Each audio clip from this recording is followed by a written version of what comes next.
वह एक प्रकार का निर्वाण था। हाँ, इन सैकड़ों वर्षों में येज़ेबेल एक प्रकार के निर्वाण, एक प्रकार के अभूतपूर्व निर्वाण का अनुभव कर रही थी। किंवदंती है कि फीनिक्स कबीले के स्वामी समय समय पर निर्वाण से गुजरते थे। जब उनका निर्वाण पूरा हो जाएगा तो पूरे व्यक्ति की शक्ति का पुनर्जन्म होगा, और येज़ेबेल इस तरह के निर्वाण का अनुभव कर रही थी। येज़ेबेल, जिसके पास फीनिक्स रीजनरेशन तकनीक थी, वर्षों से लगातार काम कर रही थी। कुछ हद तक वह पहले से ही फीनिक्स कबीले की काया के बहुत करीब था। अन्यथा दानव बीज के शक्ति उत्पादन पर भरोसा करके उसके शरीर को पाउडर में उड़ाए जाने के बाद उसके लिए जीवित रहना असंभव होगा। उसके जीवित रहने का असली कारण यह था कि उसके शरीर में फीनिक्स रीजनरेशन तकनीक आखिरकार टूट गई थी, और यह एक नए स्तर तक टूट गई थी।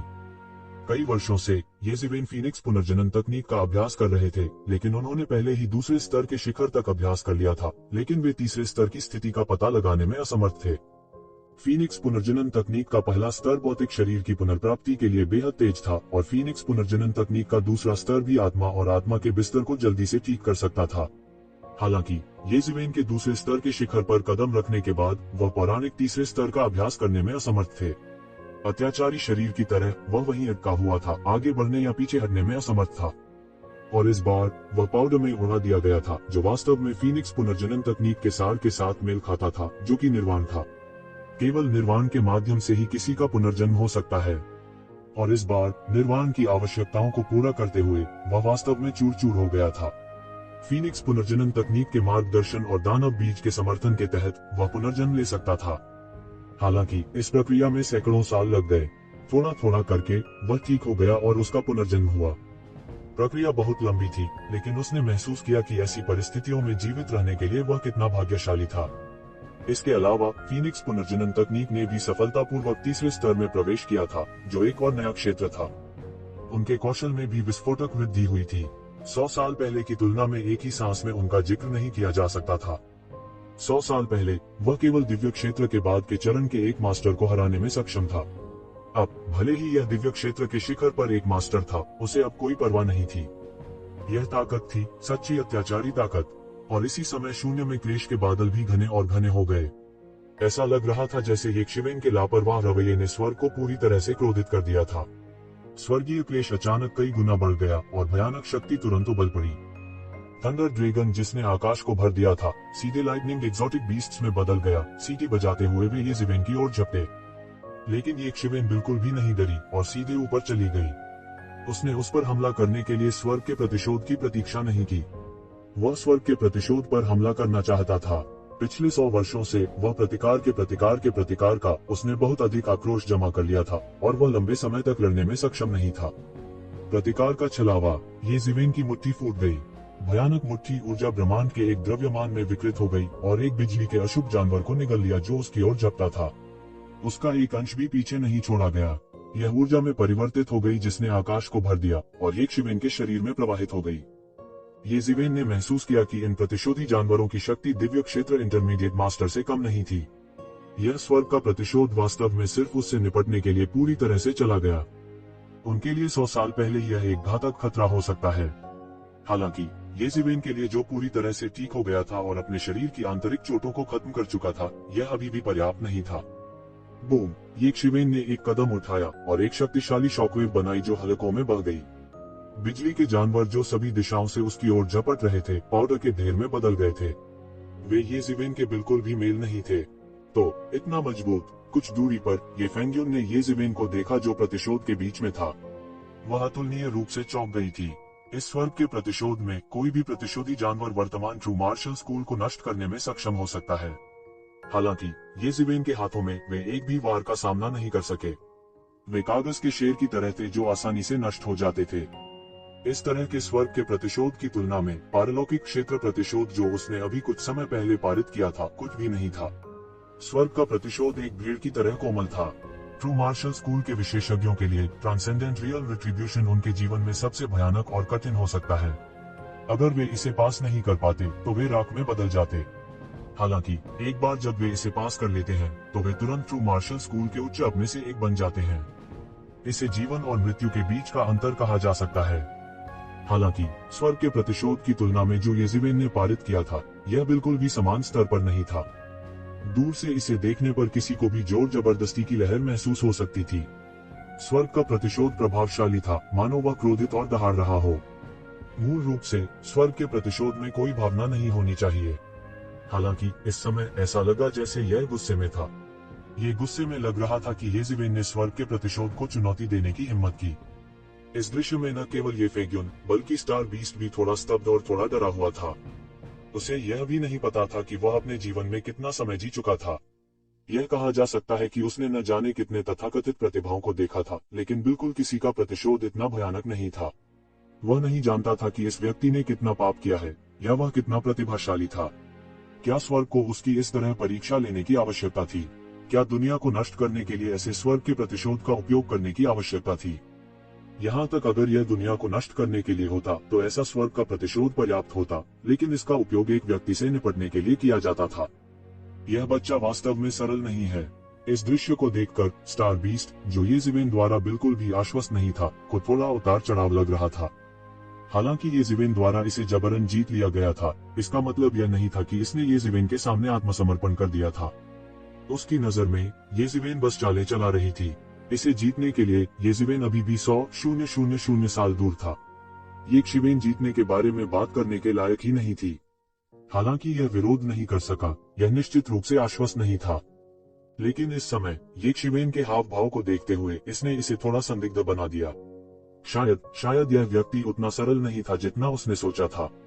शायद इस व्यक्ति का अनुसरण करना कोई बुरी बात नहीं थी। हालांकि वह मानव जाति का एक असभ्य साथी था, लेकिन वह पूरी तरह से बेकार नहीं लग रहा था। इस समय येज़ेबेल स्वाभाविक रूप से नहीं जानती थी कि दो लोग थे जो उसे प्रतिशोध से गुजरते हुए देख रहे थे। इसके बजाय वह पूरी तरह से युद्ध पर केंद्रित था। हालांकि ये दिव्य क्षेत्र इंटरमीडिएट लाइटनिंग बीस्ट उसके मैच नहीं थे, उनमें से बहुत सारे थे, इसलिए उसे भी सावधान रहना पड़ा। अन्यथा वह वास्तव में बुरी तरह असफल हो सकता है। पेंग येज़ेबेल जितना अधिक लड़े वह उतना ही मजबूत होता गया। जैसे जैसे उसने हमला करना जारी रखा, निर्वाण के बाद इस नए शरीर पर उसका नियंत्रण और मजबूत होता गया। वह जो ताकत दिखा सकता था वह भी मजबूत और मजबूत थी। शुरुआत की तुलना में जब वह अभी भी थोड़ा अनुभवहीन था, यह पूरी तरह से अलग था। सैकड़ों वर्षों की शिकायत एक ही बार में समाप्त हो गई। यह वास्तव में संतोषजनक था। उनकी चालें अधिक से अधिक स्वाभाविक होती गईं। प्रत्येक कदम में कानूनों के सिद्धांत निहित थे। वे ऐसी चालें नहीं थी जिन्हें लापरवाही से इस्तेमाल किया जाता था। आखिरकार लंबे समय के बाद आखिरी लाइटनिंग बीस्ट उसके द्वारा पूरी तरह से नष्ट कर दिया गया, और इसी क्षण शून्य में एक भयानक जानवर का निर्माण हुआ। यह सोचने के लिए कि यह एक रहस्यमय ड्रैगन था। यह दिव्य अजगर शून्य में सघन था। यह एक छोटे पहाड़ के आकार का था और अतुलनीय रूप से भयानक लग रहा था। इसका चेहरा क्रूर था और प्रत्येक पैमाना ज्वलंत और सजीव था। यह ऐसा था मानो एक वास्तविक दिव्य अजगर जीवन में वापस आ गया हो। येज़ेबेल की अभिव्यक्ति थोड़ी गंभीर हो गई। वह जानता था कि यद्यपि ये लाइटनिंग बीस्ट बिजली की ऊर्जा से बने थे, लेकिन वे वास्तव में मूल जीवित प्राणियों से कमजोर नहीं थे।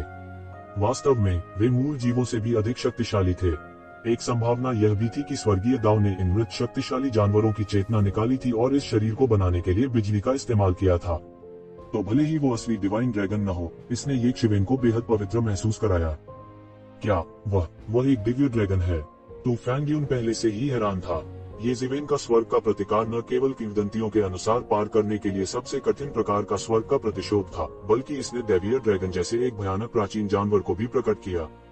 उसने लगभग इस तरह के जानवर को सिर्फ तस्वीरों में ही देखा था। उसने कभी असली नहीं देखा था। येज़ेबेल का स्वर्ग का प्रतिशोध वास्तव में इस प्रकार का था। इससे वह सीधे मौके पर ही सन रह गया। गर्जन, यह दैवीय ड्रैगन येज़ेबेल पर जमते ही पंजा मार गया। इसमें जरा सी भी देरी नहीं हुई। यह बेहद तेज था। ड्रैगन के पंजे ने सिद्धांतों के अनगिनत निशानों को बाहर निकाल दिया, जो इसके द्वारा जबरन पंजे से निकाले गए थे। ठीक है, यह कहा जाता है कि अत्याचारी शरीर की महान उपलब्धि देवताओं को चुनौती दे सकती है और ड्रैगन कबीले को मार सकती है। मैं इसे आजमाऊंगा। येज़ेबेल का चेहरा गंभीर होने के बाद उसके चेहरे पर उत्सुकता की अभिव्यक्ति दिखाई दी। उसने चकमा नहीं दिया। उसने सीधे अपनी हथेली को फैलाया और एक अजगर का पंजा बनाया। उसने सीधे मौके पर ही उसे पटक दिया। द ग्रेट ड्रैगन कैप्चर तकनीक। सीधे उसके शरीर से एक अजगर की दहाड़ निकली। ऐसा लगता था कि उसका पूरा व्यक्तित्व एक ह्यूमनॉइड ड्रैगन में बदल गया था।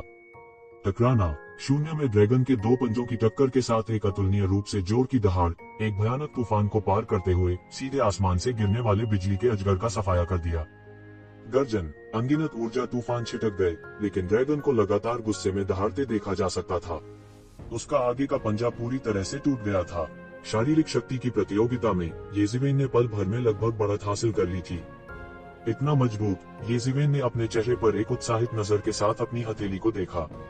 सैकड़ों वर्षों के निर्वाण के बाद उनका अत्याचारी शरीर अभूतपूर्व रूप से अत्याचारी हो गया था। अगर 100 साल पहले होता तो वह इस शातिर अजगर से बराबरी से लड़ पाता। हालांकि वह अब सिर्फ एक हथेली से ड्रैगन के पंजे को तोड़ सकता है। बेशक यह ताकत में सुधार से संबंधित था, हालांकि अत्याचारी निकाय में भी पिछले 100 वर्षों में अज्ञात परिवर्तन हुए हैं। यह और भी अत्याचारी हो गया था। हा हा हा, मुझसे एक और मुक्का लो। हा हा हा, मुझसे एक और मुक्का लो। येज़िवेन जोर से हंसी। उसने एक कदम आगे बढ़ाया और एक पल में इस विशाल अजगर के सामने प्रकट हुआ। हालांकि ड्रैगन का अगला पंजा सीधे येज़िवेन द्वारा तोड़ा गया था, लेकिन यह प्रभावित नहीं हुआ था। आखिरकार यह गड़गड़ाहट और बिजली से संघनित शरीर था। यह बिल्कुल भी मायने नहीं रखता था। तुरंत दूसरे ड्रैगन के पंजे को सीधे नीचे गिरा दिया गया। बूम! येज़िवेन ने सीधे इसका सामना किया। पूरा शून्य पागलपन से कांप रहा था। यह अज्ञात था कि दोनों पक्षों की शारीरिक शक्ति कितनी भयानक थी। यह कहा जा सकता है कि ताकत एक पहाड़ को उखाड़ सकती है और सितारों और चंद्रमा पर कब्जा कर सकती है। उनके भौतिक शरीरों की टक्कर मात्र से ही आकाश हिल सकता था। यह कैसी भयानक शक्ति थी। बूम! इस अशुभ ड्रैगन के एक और ड्रैगन पंजे को येज़िवेन ने उड़ा दिया था। यह केवल कुछ समय के लिए बनी रही और इसे सीधे येज़िवेन ने तोड़ दिया। इस समय येज़िवेन एक मानवीय राक्षस की तरह थी। यह बहुत भयानक था। गर्जन, यह अजगर लगातार दहाड़ता रहता था। उसका दूसरा ड्रैगन पंजा अंततः 70 से 80% ठीक हो गया था। ये फिर से येज़िवेन की तरफ धमाका करने वाला था, लेकिन इस समय येज़िवेन एक कदम आगे थी और सीधे इस विशाल अजगर के सामने दौड़ पड़ी। गर्जन, इस अजगर ने अपना बड़ा मुंह खोला और सीधे येज़िवेन को निगल लिया। यह अचानक गायब हो गया। यह कैसे हो सकता है? ये फेंगयुन, जो दूर था, ने यह दृश्य देखा। वह अचानक चौंक गई। येज़िवेन, जिसका अभी अभी पलड़ा भारी था, अचानक इस बिजली के अजगर द्वारा कैसे निगल लिया जा सकता है? वह अचानक थोड़ा चिंतित हो गया। यदि ऐसा इसलिए नहीं था क्योंकि क्लेश का बादल अभी तक छटा नहीं था और यह एक शक्तिशाली बल का उत्सर्जन कर रहा था जिसने उसे बाहर रोक दिया था, तो वह तुरंत अंदर चला गया होता। इसके विपरीत स्टार बीस्ट ज्यादा शांत था क्योंकि उसे अपने जीवन के लिए कोई खतरा महसूस नहीं हुआ। सबसे महत्वपूर्ण बात यह थी कि संकट के बादल अभी तक छटे नहीं थे, जिसका मतलब था कि चाहे कुछ भी हो, येज़िवेन को कोई घातक धमकी नहीं मिलनी चाहिए थी। इसलिए वह जल्दबाजी में नहीं थे। इसके अलावा उन्होंने इस समय जल्दी करने की हिम्मत नहीं की। एक बार उसने किया तो स्वर्गीय क्लेश तुरंत उन्नत हो सकता है और एक मजबूत संस्करण बन सकता है। अगर ऐसा हुआ तो सभा अनर्थ हो जाएगी। वह नहीं था जो वह चाहता था।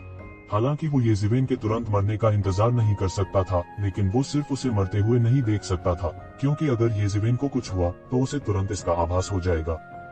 बूम! निश्चित रूप से, जैसा कि स्टार बीस्ट अवतार की उम्मीद थी, पूरे आकाश में एक बड़ी गर्जना थी। एक भयानक शक्ति अजगर के पेट से निकली और सीधे आकाश में चली गई। यह येज़िवेन थी। उसने शातिर अजगर के पेट में एक बड़ा छेद कर दिया था। फिर येज़िवेन की आकृति छेद से बाहर निकली। उसी समय एक शक्तिशाली और भयानक पूंछ पहाड़ की तरह नीचे झुक गई। यह लगभग उसी समय हुआ। इसे बेहद तेज कहा जा सकता है। यदि यह एक सामान्य प्राणी होता, भले ही वह एक अजगर होता, तो वह गंभीर चोटों से मर जाता। जल्दी, जल्दी, जल्दी! ये इतनी तेज थी कि इसने येज़िवेन को सांस लेने का मौका ही नहीं दिया। हुश! हालांकि येज़िवेन की गति और भी तेज थी। उसने सीधे मौके पर ही चकमा दे दिया। बूम! उसके शरीर पर वायु और वज्र की अगणित शक्ति फैल गई। हवा और गड़गड़ाहट की भयानक शक्ति सीधे फैलती है। हवा और गरज की शक्ति का एक क्षेत्र बनाती है। इस डोमेन में वह शासक, हवा का देवता और गड़गड़ाहट का देवता था। नीचे का शातिर अजगर कितना भी क्रूर क्यों न हो, आखिर वह सच्चा अजगर नहीं था। येज़िवेन हवा और गर्जन की शक्ति के क्षेत्र में रहती थी। हालांकि यह शातिर अजगर बहुत भयंकर था, फिर भी जो गड़गड़ाहट और बिजली चमकी थी, उसे येज़िवेन के डोमेन ने अवशोषित कर लिया था। इसके बजाय यह येज़िवेन के डोमेन के लिए एक बेहतरीन टॉनिक बन गया था। बूम! येज़िवेन ने अपने हाथ खोले और सीधे इस अतुलनीय विशाल अजगर की पूंछ को पकड़ लिया। फिर उसने अचानक अपनी ताकत लगाई और अचानक इस अतुलनीय विशाल दिव्य अजगर को अपने हाथों में ले लिया। फिर उसने बेरहमी से उसे बाहर फेंक दिया। बूम! यह अतुलनीय रूप से विशाल क्रूर अजगर दूरी में असंख्य उल्कापिंडों में क्रूरता से दुर्घटनाग्रस्त हो गया। इन उल्कापिंडों की एक लहर को तुरंत मिटा दिया। इससे पहले कि वह कोई प्रतिक्रिया दे पाती, येज़िवेन सीधे उसका पीछा करने लगी। वह सीधे अपने पैर से नीचे उतर गया। एक भयानक झटके की लहर बनाते हुए आकाश एक पल में पूरी तरह से बिखर गया। येज़िवेन ने सीधे उस दैवीय ड्रैगन के शरीर के माध्यम से मौके पर कदम रखा। यह अतुलनीय रूप से क्रूर अजगर येक्षिवेन के लिए बिल्कुल भी मैच नहीं था। येक्षिवेन ने इस अंतर का भरपूर उपयोग किया था। बूम बूम बूम, येक्षिवेन एक के बाद एक जमीन पर पैर पटकती रही। हर बार जब यह शातिर अजगर बचना चाहता था और संघर्ष करना चाहता था तो उसे येक्षिवेन लात मारकर गिरा देता था। हर बार यह बहुत दूर गिर जाएगा। फिर येज़िवेन ने सीधे इसमें कदम रखा। येज़िवेन की शक्तिशाली ताकत इस समय पूरी तरह से परिलक्षित हुई थी। धिक्कार है, यह बहुत क्रूर है। इस समय किनारे पर स्टार बीस्ट ने येज़िवेन को देखा जो स्वर्ग के प्रतिशोध के अधीन था। उसने कई लोगों को स्वर्ग के प्रतिशोध को पार करते हुए देखा था, लेकिन यह पहली बार था जब उसने किसी को इतने क्रूर तरीके से स्वर्ग के प्रतिशोध को पार करते हुए देखा। चाहे वह स्वर्ग के प्रतिशोध की उग्रता हो या स्वर्ग के प्रतिशोध को पार करने की येज़िवेन की विधि की उग्रता, इसने उसे अवाक कर दिया। उसने कभी नहीं सोचा था कि स्वर्ग के प्रतिशोध को पार करने का इतना क्रूर तरीका भी हो सकता है। यह बस लोगों को मौत के घाट उतारने की हद तक था। अधिकांश लोग जिन्होंने इस प्रकार के स्वर्ग के प्रतिशोध का सामना किया, वे केवल प्रार्थना कर सकते थे कि वे जीवित रह सकें। येज़िवेन वास्तव में पहले व्यक्ति थे जिन्होंने स्वर्ग के प्रतिशोध को इतनी क्रूरता से कुचला था। इसके अलावा वह इस बात से भी वाकिफ था कि येक्षिवेन जब भी इस भयंकर अजगर पर कदम रखेगा तो बड़ी मात्रा में गड़गड़ाहट और बिजली की ऊर्जा सोख लेगा, और येक्षिवेन एक सांस में यह सब सोख लेगी। बूम बूम बूम, हर बार येज़िवेन ने दिव्य ड्रैगन के शरीर में कदम रखा, वह बहुत सारी ऊर्जा अवशोषित कर सकता था। उसकी खेती में भी धीरे धीरे सुधार हो रहा था। उसके पैरों के नीचे इस दैवीय ड्रैगन के पास विरोध करने के लिए बिल्कुल भी जगह नहीं थी। कितना समय बीत गया किसी को पता ही नहीं चला। येज़िवेन दिव्य ड्रैगन को इसी तरह नीचे गिराती रही। अंत में डिवाइन ड्रैगन, जो मूल रूप से एक छोटे पहाड़ के आकार का था, एक व्यक्ति की ऊंचाई तक कम हो गया। येक्षिवेन ने आखिरकार उसे लात मारना बंद कर दिया। इसके बजाय उसने सीधे इस दिव्य ड्रैगन को अपने हाथ में ले लिया। बूम, इस डिवाइन ड्रैगन को सीधे पकड़ लिया गया और मौके पर ही विस्फोट हो गया। यह एक बिजली के तूफान में बदल गया जिसने आकाश को भर दिया। फिर येज़िवेन ने अपना मुंह खोला और सीधे उसे निगल लिया। बूम, येज़िवेन के शरीर में बड़ी मात्रा में ऊर्जा सीधे छिद्रों से बाहर निकली। वह एक अद्वितीय देवता की तरह शून्य में खड़ा था। उसने अपनी आंखें बंद कर ली और इस दिव्य ड्रैगन की शक्ति को पचा लिया। इस समय स्वर्ग का प्रतिशोध धीरे धीरे कम हो गया। काले बादल भी धीरे धीरे हल्के होने लगे। येज़िवेन ने अचानक अपनी आंखें खोली और कहा, अभी जाना चाहते हो क्या? यह बहुत देर नहीं हुई है। उसने सीधे अपना बड़ा हाथ फैलाया। यह हवा के साथ फैलता गया और बड़ा होता गया। शीघ्र ही वह आकाश के समान विशाल हो गया। उसने सीधे आकाश में भरे हुए सभी क्लेश के बादलों को अवशोषित कर लिया। क्लेश के बादलों में स्वर्ग के प्रतिशोध की शक्ति उसमें संघर्ष कर रही थी। यह येक्षिवेन के हाथ से बचना चाहता था, हालांकि येक्षिवेन ने उसे बिल्कुल भी मौका नहीं दिया। स्वर्ण देवताओं ने इसे ढक लिया और फिर इस भयानक शक्ति को सीधे पचा लिया। दूरी में यह देखते हुए कि क्लेश के बादल छट गए थे, येफेग्यून ने स्पष्ट रूप से महसूस किया कि उसके शरीर पर जबरदस्ती गायब हो गई थी। वो खालीपन में येक्षिवेन को घूरने से खुद को रोक नहीं सकी। प्रतिशोध को पार करने का इस दादा का तरीका केवल साधारण क्रूर नहीं था, यह बस अनसुना और अनदेखा था। उसने यह कल्पना करने की हिम्मत नहीं की कि किस तरह का व्यक्ति इस तरह प्रतिशोध को पार कर सकता है।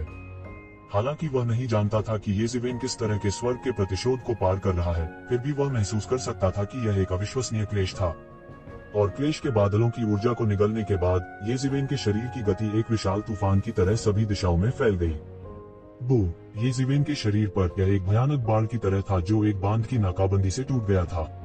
अचानक एक जोरदार धमाके के साथ सब कुछ ढह गया और सीधे अगले दायरे में चला गया। स्वर्ग का अंत क्षेत्र। उसने अंततः स्वर्ग के अंतिम क्षेत्र में कदम रख दिया था।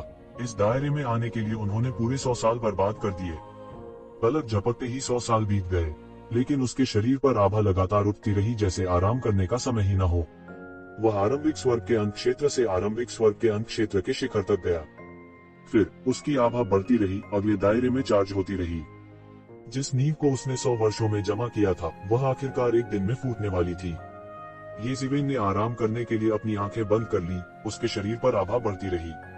कुछ ही समय में ऐसा लग रहा था कि कोई बाधा नहीं थी, क्योंकि यह प्रारंभिक स्वर्ग के अंत क्षेत्र की बाधा से टूट गया था। इंटरमीडिएट स्वर्ग का अंत क्षेत्र। कोई इतना कह सकता है कि वह बिना किसी बाधा के जमीन से ऊपर उठा। मध्यवर्ती स्वर्ग के अंत क्षेत्र में प्रवेश करने के बाद येज़िवेन की आभा अभी भी उच्च स्तर पर चार्ज हो रही थी। यह ऐसा था जैसे अभी अभी हुई सफलता ने उसके लिए बिल्कुल भी बाधा नहीं डाली और अधिक ऊर्जा की खपत नहीं की। मध्यवर्ती स्वर्ग के अंत क्षेत्र के लंबे समय बाद नहीं, वह स्वाभाविक रूप से स्वर्गीय स्वर्ग के अंत क्षेत्र में पहुंच गया। शिखर स्वर्ग का अंत क्षेत्र। लगभग अचानक ही वह बिना किसी बाधा के स्वर्ग के अंत क्षेत्र के शिखर पर पहुंच गया। लेकिन इस समय यक्षिवेन का शांत होने का कोई इरादा नहीं था। ऐसा इसलिए था क्योंकि वह एक ही बार में राजा मंडल में शामिल होना चाहता था। 100 वर्षों के संचय के साथ उसे स्वर्ग के अंत क्षेत्र के शिखर पर पहुंचने में कोई कठिनाई नहीं हुई। सच्ची कठिनाई यह थी कि स्वर्ग के अंतिम क्षेत्र के राजा विभाजन में कैसे कदम रखा जाए। केवल किंग डिवीजन में कदम रखकर ही वह सही मायने में शीर्ष विशेषज्ञों के रैंक में कदम रख सकता है और सन किंग, जियुइंग, मॉन्स्टर किंग आदि के खिलाफ लड़ने की क्षमता रखता है। उसने पहले ही स्वर्ग क्षेत्र के शिखर पर कदम रख दिया था, लेकिन वास्तव में शक्तिशाली राजा क्षेत्र के विशेषज्ञों की तुलना में अभी भी एक बड़ा अंतर था। वे दोनों स्वर्ग क्षेत्र के शिखर पर थे, लेकिन राजा क्षेत्र के विशेषज्ञ सच्चे शासक थे। केवल राजा के दायरे में पहुंचकर ही कोई कह सकता था कि वे अजेय थे। उस लड़ाई ने उन पर गहरी छाप छोड़ी। यहाँ तक अगर वह एक मेचा पहनता था और उसकी युद्ध शक्ति एक चोटी के स्वर्ग क्षेत्र विशेषज्ञ के बराबर थी। लेकिन जियुइंग दानव राजा के हाथों में वे एक चाल भी नहीं चल सके। एक स्वर्ग क्षेत्र के शिखर विशेषज्ञ के सामने सामान्य स्वर्ग क्षेत्र के शिखर विशेषज्ञ खिलौनों की तरह हंसने योग्य थे। वे उसके मैच बिल्कुल नहीं थे। यह ऐसा था जैसे वे समान स्तर पर भी नहीं थे। लेकिन सामान्य चोटी के स्वर्ग क्षेत्र के विशेषज्ञों के पास राजा के दायरे में कदम रखने का मौका नहीं था। अगले क्षेत्र में प्रवेश करने से पहले यह रहस्यमय क्षेत्र था। प्रत्येक राजा क्षेत्र विशेषज्ञ दिव्य अंत क्षेत्र विशेषज्ञों के एक समूह की सफाई कर सकता है। ये राजा साम्राज्य के सच्चे विशेषज्ञ थे, वास्तव में मजबूत विशेषज्ञ। वह गंभीर हो गया और पालथी मारकर बैठ गया। उनके दिमाग में कई मार्शल पद की यादें जागृत हो रही थीं और उनके मस्तिष्क में घूम रही थीं। Horn, horn, horn. प्रत्येक जोर का विस्फोट अपने साथ आकाश को ढकने वाली आभा लेकर आता था जो बह जाती थी। येज़िवेन की ताकत भी धीरे धीरे बढ़ रही थी। स्वर्ग के क्षेत्र के शिखर पर कदम रखने के बाद सामान्य लोग सुधार जारी नहीं रख पाएंगे। यह उस स्थिति से बाहर निकलने का प्रयास करने के समान था जहां किसी की ताकत पहले से ही अपने चरम पर थी। यह कोई साधारण व्यक्ति नहीं कर सकता था। उसके शरीर में मिंगत्सिन प्राचीन वृक्ष चमकीला रूप से चमक उठा और उसने उसके पूरे शरीर को ढक दिया, जिससे उसकी आभा अधिक से अधिक रहस्यमय हो गई। यक्षिवेन ने काफी समय बीत जाने के बाद अचानक अपनी आंखें खोली। ऐसा लग रहा था जैसे वह किसी रहस्यमय दायरे में आ गया हो। उनका आभामंडल धीरे धीरे शिखर पर चढ़ गया था। उसने आखिरकार उस शक्ति को पचा लिया था जो कई वर्षों से उसके शरीर में शैतान के बीज द्वारा जमा की गई थी। राजा दायरे, मैं अंत में इसमें कदम रखा है। यक्षिवेन के चेहरे पर खुशी दिखाई दी। केवल राजा के दायरे में कदम रखने से ही कोई कह सकता था कि उन शीर्ष विशेषज्ञों से लड़ने की क्षमता थी। पूरे 3 दिन और 3 रातों के बाद येज़िवेन ने आखिरकार अपने राज्य को पूरी तरह से मजबूत कर लिया। उसने अपनी सारी आभा को हर किसी की तरह संयमित किया। वह राजा स्तर के विशेषज्ञ की तरह बिल्कुल नहीं दिखता था। अधिक से अधिक वह आकाशीय क्षेत्र के एक साधारण विशेषज्ञ की तरह दिखता था। बड़े चाचा, इस समय येफेग्यून ने दूर से सीधे सभी तरह से उड़ान भरी। उसका चेहरा उत्साह से भरा हुआ था।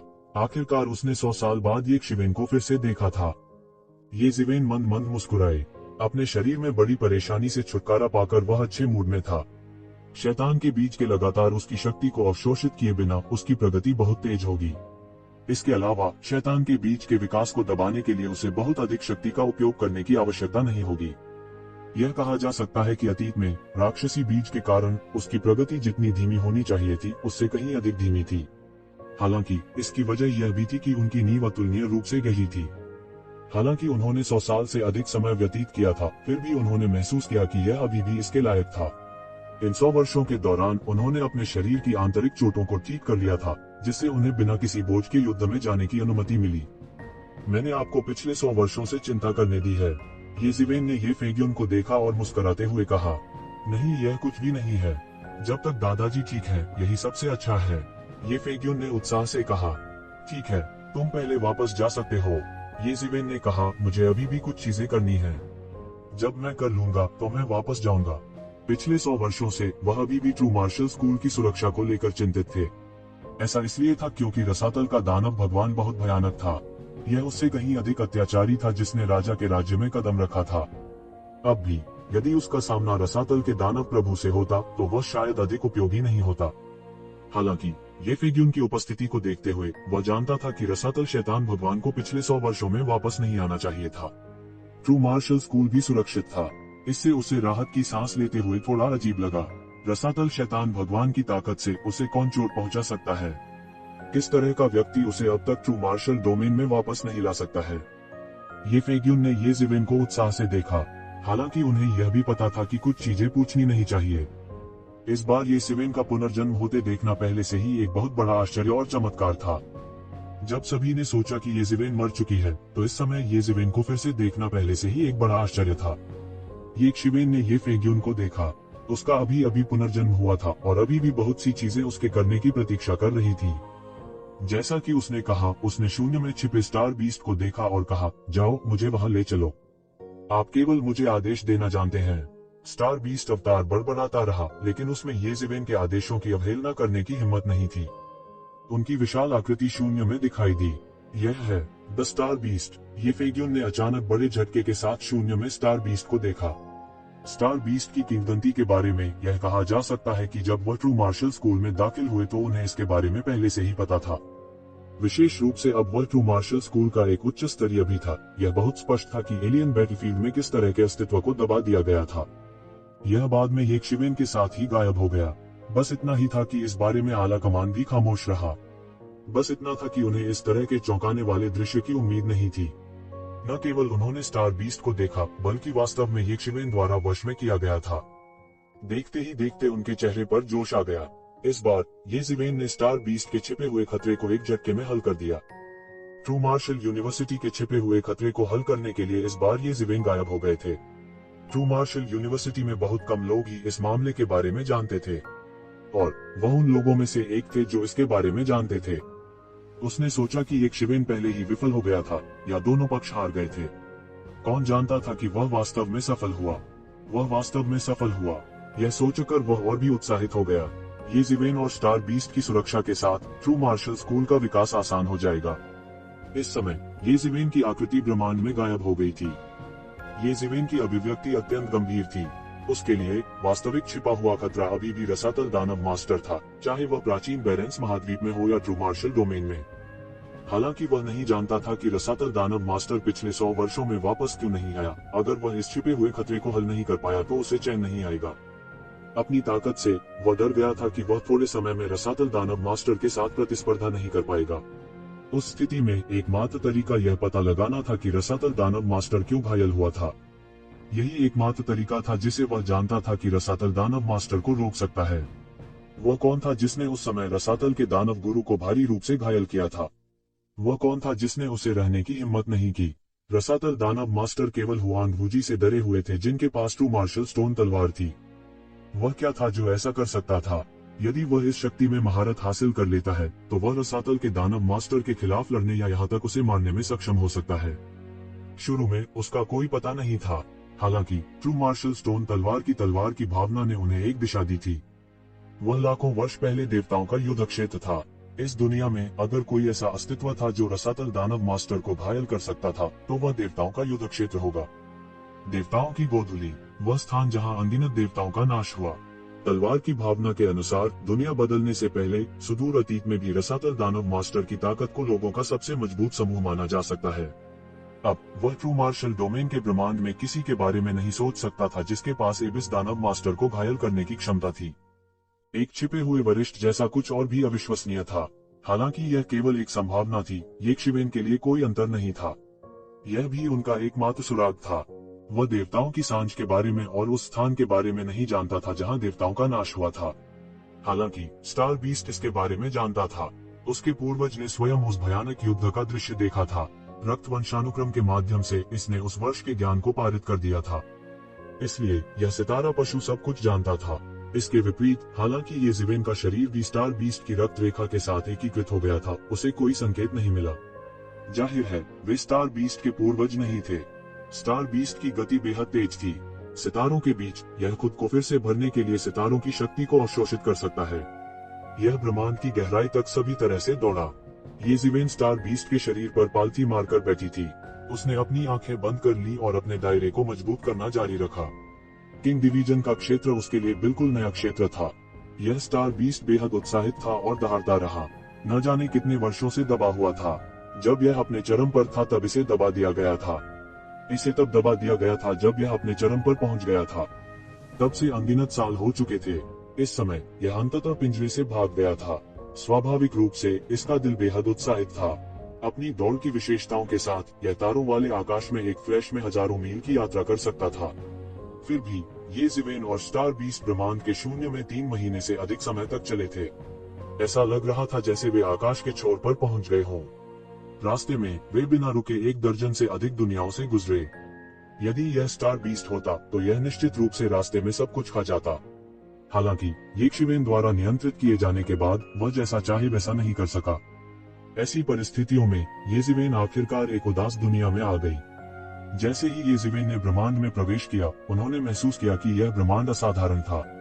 कोई यह कहे कि केवल पारलौकिक क्षेत्र और ऊपर के कानून ही बाहरी दुनिया में पूरी तरह से बिखर गए थे, तो यहाँ के सभी कानून बिखर गए। आमतौर पर बोलते हुए, जब एक दुनिया और एक अंतरिक्ष समय बनाया गया था, तो कानून उसके साथ होंगे और फिर धीरे धीरे सिद्ध होंगे। भले ही अंतरिक्ष समय एक भयंकर युद्ध में बिखर गया हो, कानूनों को तोड़ना मुश्किल था। इसके अलावा अगर कुछ ऐसे भी थे जो कानून तोड़ सकते थे, तो वे उच्च स्तरीय सांकेतिक ताकतों के प्रभाव में जल्दी से ठीक हो जाएंगे। ट्रू मार्शल डोमेन और अन्य दुनिया में पारलौकिक क्षेत्र और ऊपर के कानून सभी टूट गए थे और उनकी मरम्मत नहीं की जा सकती थी। यह पहले से ही काफी भयावह था। इस संसार में यह और भी अराजक और भयानक था। जब उसने चारों ओर देखा तो उसे कोई भी पूर्ण कानून नहीं दिखा। इस अराजक स्थान में दिव्य क्षेत्र द्वारा समझे गए कानून पूरी तरह से बेकार थे और लड़ने के लिए कानूनों की शक्ति का उपयोग करना असंभव था। इसने यहाँ भी अंतर दिखाया। क्या यह वह स्थान है जहाँ देवताओं ने तब युद्ध किया था? येशिवेन ने पूछा। हाँ, उस समय युद्ध में देवता गिर गए। यह वास्तव में भयानक था। स्टार बीस्ट ने उस दृश्य के बारे में सोचा और उसका विशाल शरीर कांपने से खुद को रोक नहीं सका। यह वास्तव में डर गया था। स्टार बीस्ट, जो हमेशा निडर रहा करता था, वास्तव में इस समय डरा हुआ था। यहाँ तक अगर यह एक ऐसी दौड़ थी जो ड्रैगन कबीले को चुनौती दे सकती थी, तब भी देवताओं की तुलना में एक बड़ा अंतर था। इसकी गणना तर्क से नहीं की जा सकती थी। येशिवेन नहीं जानते थे कि उस लड़ाई की विशिष्ट स्थिति क्या थी, लेकिन उन्होंने इसे वंशानुक्रम के माध्यम से देखा। वह वास्तव में एक ऐसा युद्ध था जो स्वर्ग और पृथ्वी को नष्ट कर सकता था। यह इतना भयानक था कि इसने उसे भय से कांपने का कारण बना दिया। यह वास्तव में भयानक है। येशिवेन स्टार बीस्ट के शरीर से नीचे कूद गई। अनगिनत चीज उसके पैरों से निकली और उसे हवा में उठा लिया। यहाँ कानून तोड़े गए, अन्यथा येशिवेन ची का उपभोग किए बिना आसानी से उड़ान कानून के उपयोग से उड़ सकता था। निस्संदेह, यदि वह दानव पंखों का उपयोग करना चाहता था, तब भी वह बहुत सारी ची का उपभोग करता, क्योंकि यह अब कानूनों के दायरे में नहीं था। इस स्थान पर यदि आप पूरी तरह से अपनी लड़ाकू शक्ति का प्रयोग करना चाहते हैं, जब तक कि आप मौखिक कानून के महान स्तर तक नहीं पहुंच जाते, अन्यथा जो कोई भी यहाँ आएगा उसकी युद्ध करने की शक्ति तेजी से कम हो जाएगी। येशिवेन के चेहरे पर कुछ भयावह रूप दिखाई दिया। बस जिस स्थिति को उसने देखा था, उसके दिल की धड़कन तेज हो गई थी। तथाकथित बबल लॉ का मतलब था कि एक बार एक शब्द बोले जाने के बाद कानून स्वाभाविक रूप से उत्पन्न होंगे, या एक बार एक शब्द बोले जाने के बाद कानून विकृत हो जाएंगे, आग की लपटें ठंडी हो जाएंगी और इसी तरह। हालांकि इतिहास में इस स्तर तक पहुंचने वाले बहुत कम थे। उन सबका एक एकीकृत नाम था और वह परमेश्वर था। क्या यह देवताओं का युद्ध क्षेत्र था? एक ऐसी जगह जहां कानून और प्राकृतिक कानून बिखर गए थे। वह दुनिया कितनी हिला देने वाली थी। लेकिन इस समय, चूंकि वह पहले से ही यहाँ था, उसके पीछे हटने का कोई कारण नहीं था। भले ही एक भयानक अस्तित्व हो सकता है जो एक रसातल दानव मास्टर को गंभीर रूप से घायल कर सकता है। इस समय उसके पीछे का सितारा जानवर एक अधेड़ उम्र के आदमी में बदल गया था। उसका चेहरा क्रूर और अतुलनीय रूप से भयंकर था, लेकिन वह केवल आज्ञाकारी रूप से येशिवेन के पीछे चल सकता था। चलो अंदर जाओ और देखो, येशिवेन ने कहा। वह एक सपने देखने वाले में बदल गया और युद्ध के मैदान में भाग गया। स्टार बीस्ट ने येशिवेन को देखा और उसकी आंखें कई बार टिमटिमा उठीं। यह निराश हुए बिना नहीं रह सका। यह स्वाभाविक रूप से मरने के लिए युद्ध के मैदान में नहीं जाना चाहता था। उसकी याद में वह दृश्य बहुत भयानक था, लेकिन उसके पास और कोई रास्ता नहीं था। अगर येशिवेन को कुछ हुआ तो मौत के बाहर छुप जाने पर भी उससे बचना मुश्किल होगा। इस समय यह येशिवेन द्वारा नियंत्रित किया जा रहा था और ये येशिवेन के लिए कुछ भी नहीं कर सकता था। यह सोचकर ये केवल चुपके से येशिवेन को घृणा से देख सकता था और फिर दौड़कर अंदर आ गया। येशिवेन पूरे रास्ते अंदर चला गया और वह अधिक से अधिक भयभीत हो गया। शून्य में कुछ टूटे हुए टुकड़े तैर रहे थे। कुछ टूटे हुए हथियार के टुकड़े थे, कुछ जादू के सामान के टूटे हुए टुकड़े थे। हालांकि बिना किसी अपवाद के उन सभी ने हमेशा के लिए भयानक दबाव डाला। उनमें से कोई एक पूरे आदिकाल को पागल कर सकता है। हालांकि येशिवेन ने इस समय उन्हें छूने की हिम्मत नहीं की। उन्हें संदेह था कि भले ही वह राजा के पद में प्रवेश कर गया हो, अगर उसने वास्तव में इन हथियारों के टुकड़ों को छुआ तो वह मौके पर ही गंभीर रूप से घायल हो सकता है। वह सावधानी से उस जगह से गुजरा जहां हथियारों और कलाकृतियों के टुकड़े हवा में तैर रहे थे। इन शस्त्रों और यंत्रों के टुकड़ों से शाश्वत और शक्तिशाली बल प्रयोग होता था। सैकड़ों लाखों वर्षों के बाद यह थोड़ा सा भी कमजोर नहीं हुआ था। यह ईश्वर स्तरीय यंत्रों की शाश्वत शक्ति थी। यह हथियार और उपकरण के टुकड़े थे जो इन कानूनों की आत्म मरम्मत में बाधा डालने वाली भयानक जबरदस्ती की लगातार लहरें निकाल रहे थे। येज़िवेन ने चारों ओर देखा। इस अंधेरे ब्रह्मांड के बीच में एक चौंकाने वाली विशाल सीमा थी, और सीमा में असंख्य तावीज दिव्य प्रकाश से चमक रहे थे और निरंतर रिस रहे थे। भयानक जबरदस्ती की लहरें तूफान की तरह बह गईं। येज़िवेन केवल दूर से ही देख सकती थी। यहाँ तक अगर एक स्वर्ग क्षेत्र विशेषज्ञ इन तूफानों से बह गया तो वह तुरंत पाउडर के ढेर में बदल जाएगा। वह ठंडी हवा की सांस लिए बिना नहीं रह सका। यह कैसा युद्ध क्षेत्र है। गर्जन गर्जन गर्जन। येज़िवेन ने स्पष्ट रूप से सीमा के भीतर से अनगिनत भयानक दहाड़ें सुनी। वे सीमा में घुसने की कोशिश कर रहे थे और सीधे येज़िवेन के दिल की गहराइयों में घुस गए, उसे एक बेवकूफ बना दिया। यह वास्तव में भयानक है। प्राचीन युद्ध में क्या हुआ था और दुनिया का क्या नाम है कि दानव क्षेत्र और दानव क्षेत्र आक्रमण करने के लिए सेना में शामिल हो गए। येज़िवेन के दिल में अनगिनत सवाल थे, लेकिन इस समय उन्हें कोई जवाब नहीं मिला।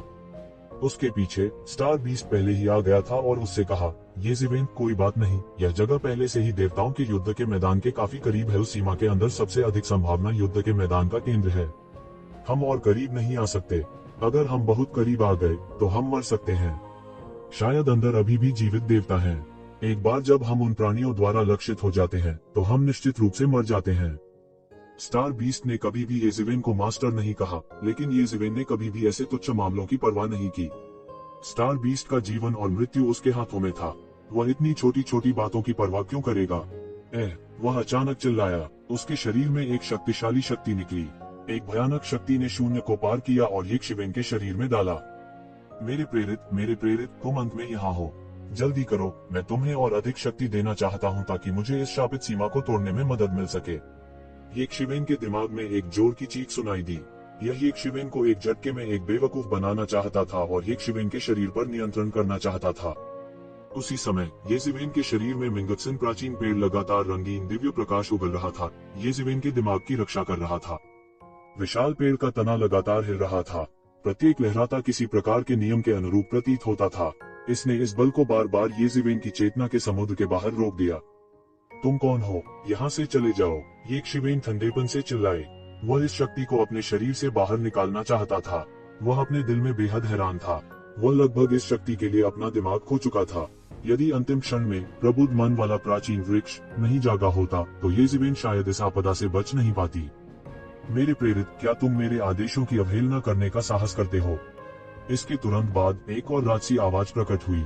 यह सीधे तौर पर येज़िवेन का नियंत्रण अपने हाथ में लेना चाहता था। राजसी दिव्य शक्ति उल्लंघनीय थी। इस समय येज़िवेन को आखिरकार याद आ गया। क्या यह वही देवता हो सकता है जिसने उसके साथ अनुबंध किया था कि भगवान वास्तव में इस स्थान पर गिरे थे? वह अपने दिल में बेहद हैरान था, लेकिन चाहे वह कितना भी हैरान क्यों न हो, वह इस भगवान को अपने शरीर पर हावी नहीं होने दे सकता था। उस देवता के साथ उसका अनुबंध लंबे समय से येमो द्वारा प्रतिस्थापित किया गया था, इसलिए उसे इस देवता को सुनने की बिल्कुल भी आवश्यकता नहीं थी। पहले वह बस इससे कुछ लाभ प्राप्त करना चाहता था, और अब उनकी जान को खतरा हो सकता है। वह कैसे वापस बैठ सकता था और कुछ नहीं कर सकता था। जब वह इस बल को अपने शरीर से झटकने वाला था और जल्दी से इस युद्ध के मैदान को छोड़ने वाला था, तो उसने आकाश से एक युवक की ठंडी चीख सुनी। आप अभी भी तैयार नहीं हैं। इसके तुरंत बाद आसमान से एक चौंकाने वाली ऊर्जा गिरी और अचानक येज़िवेन के सामने आ गिरी।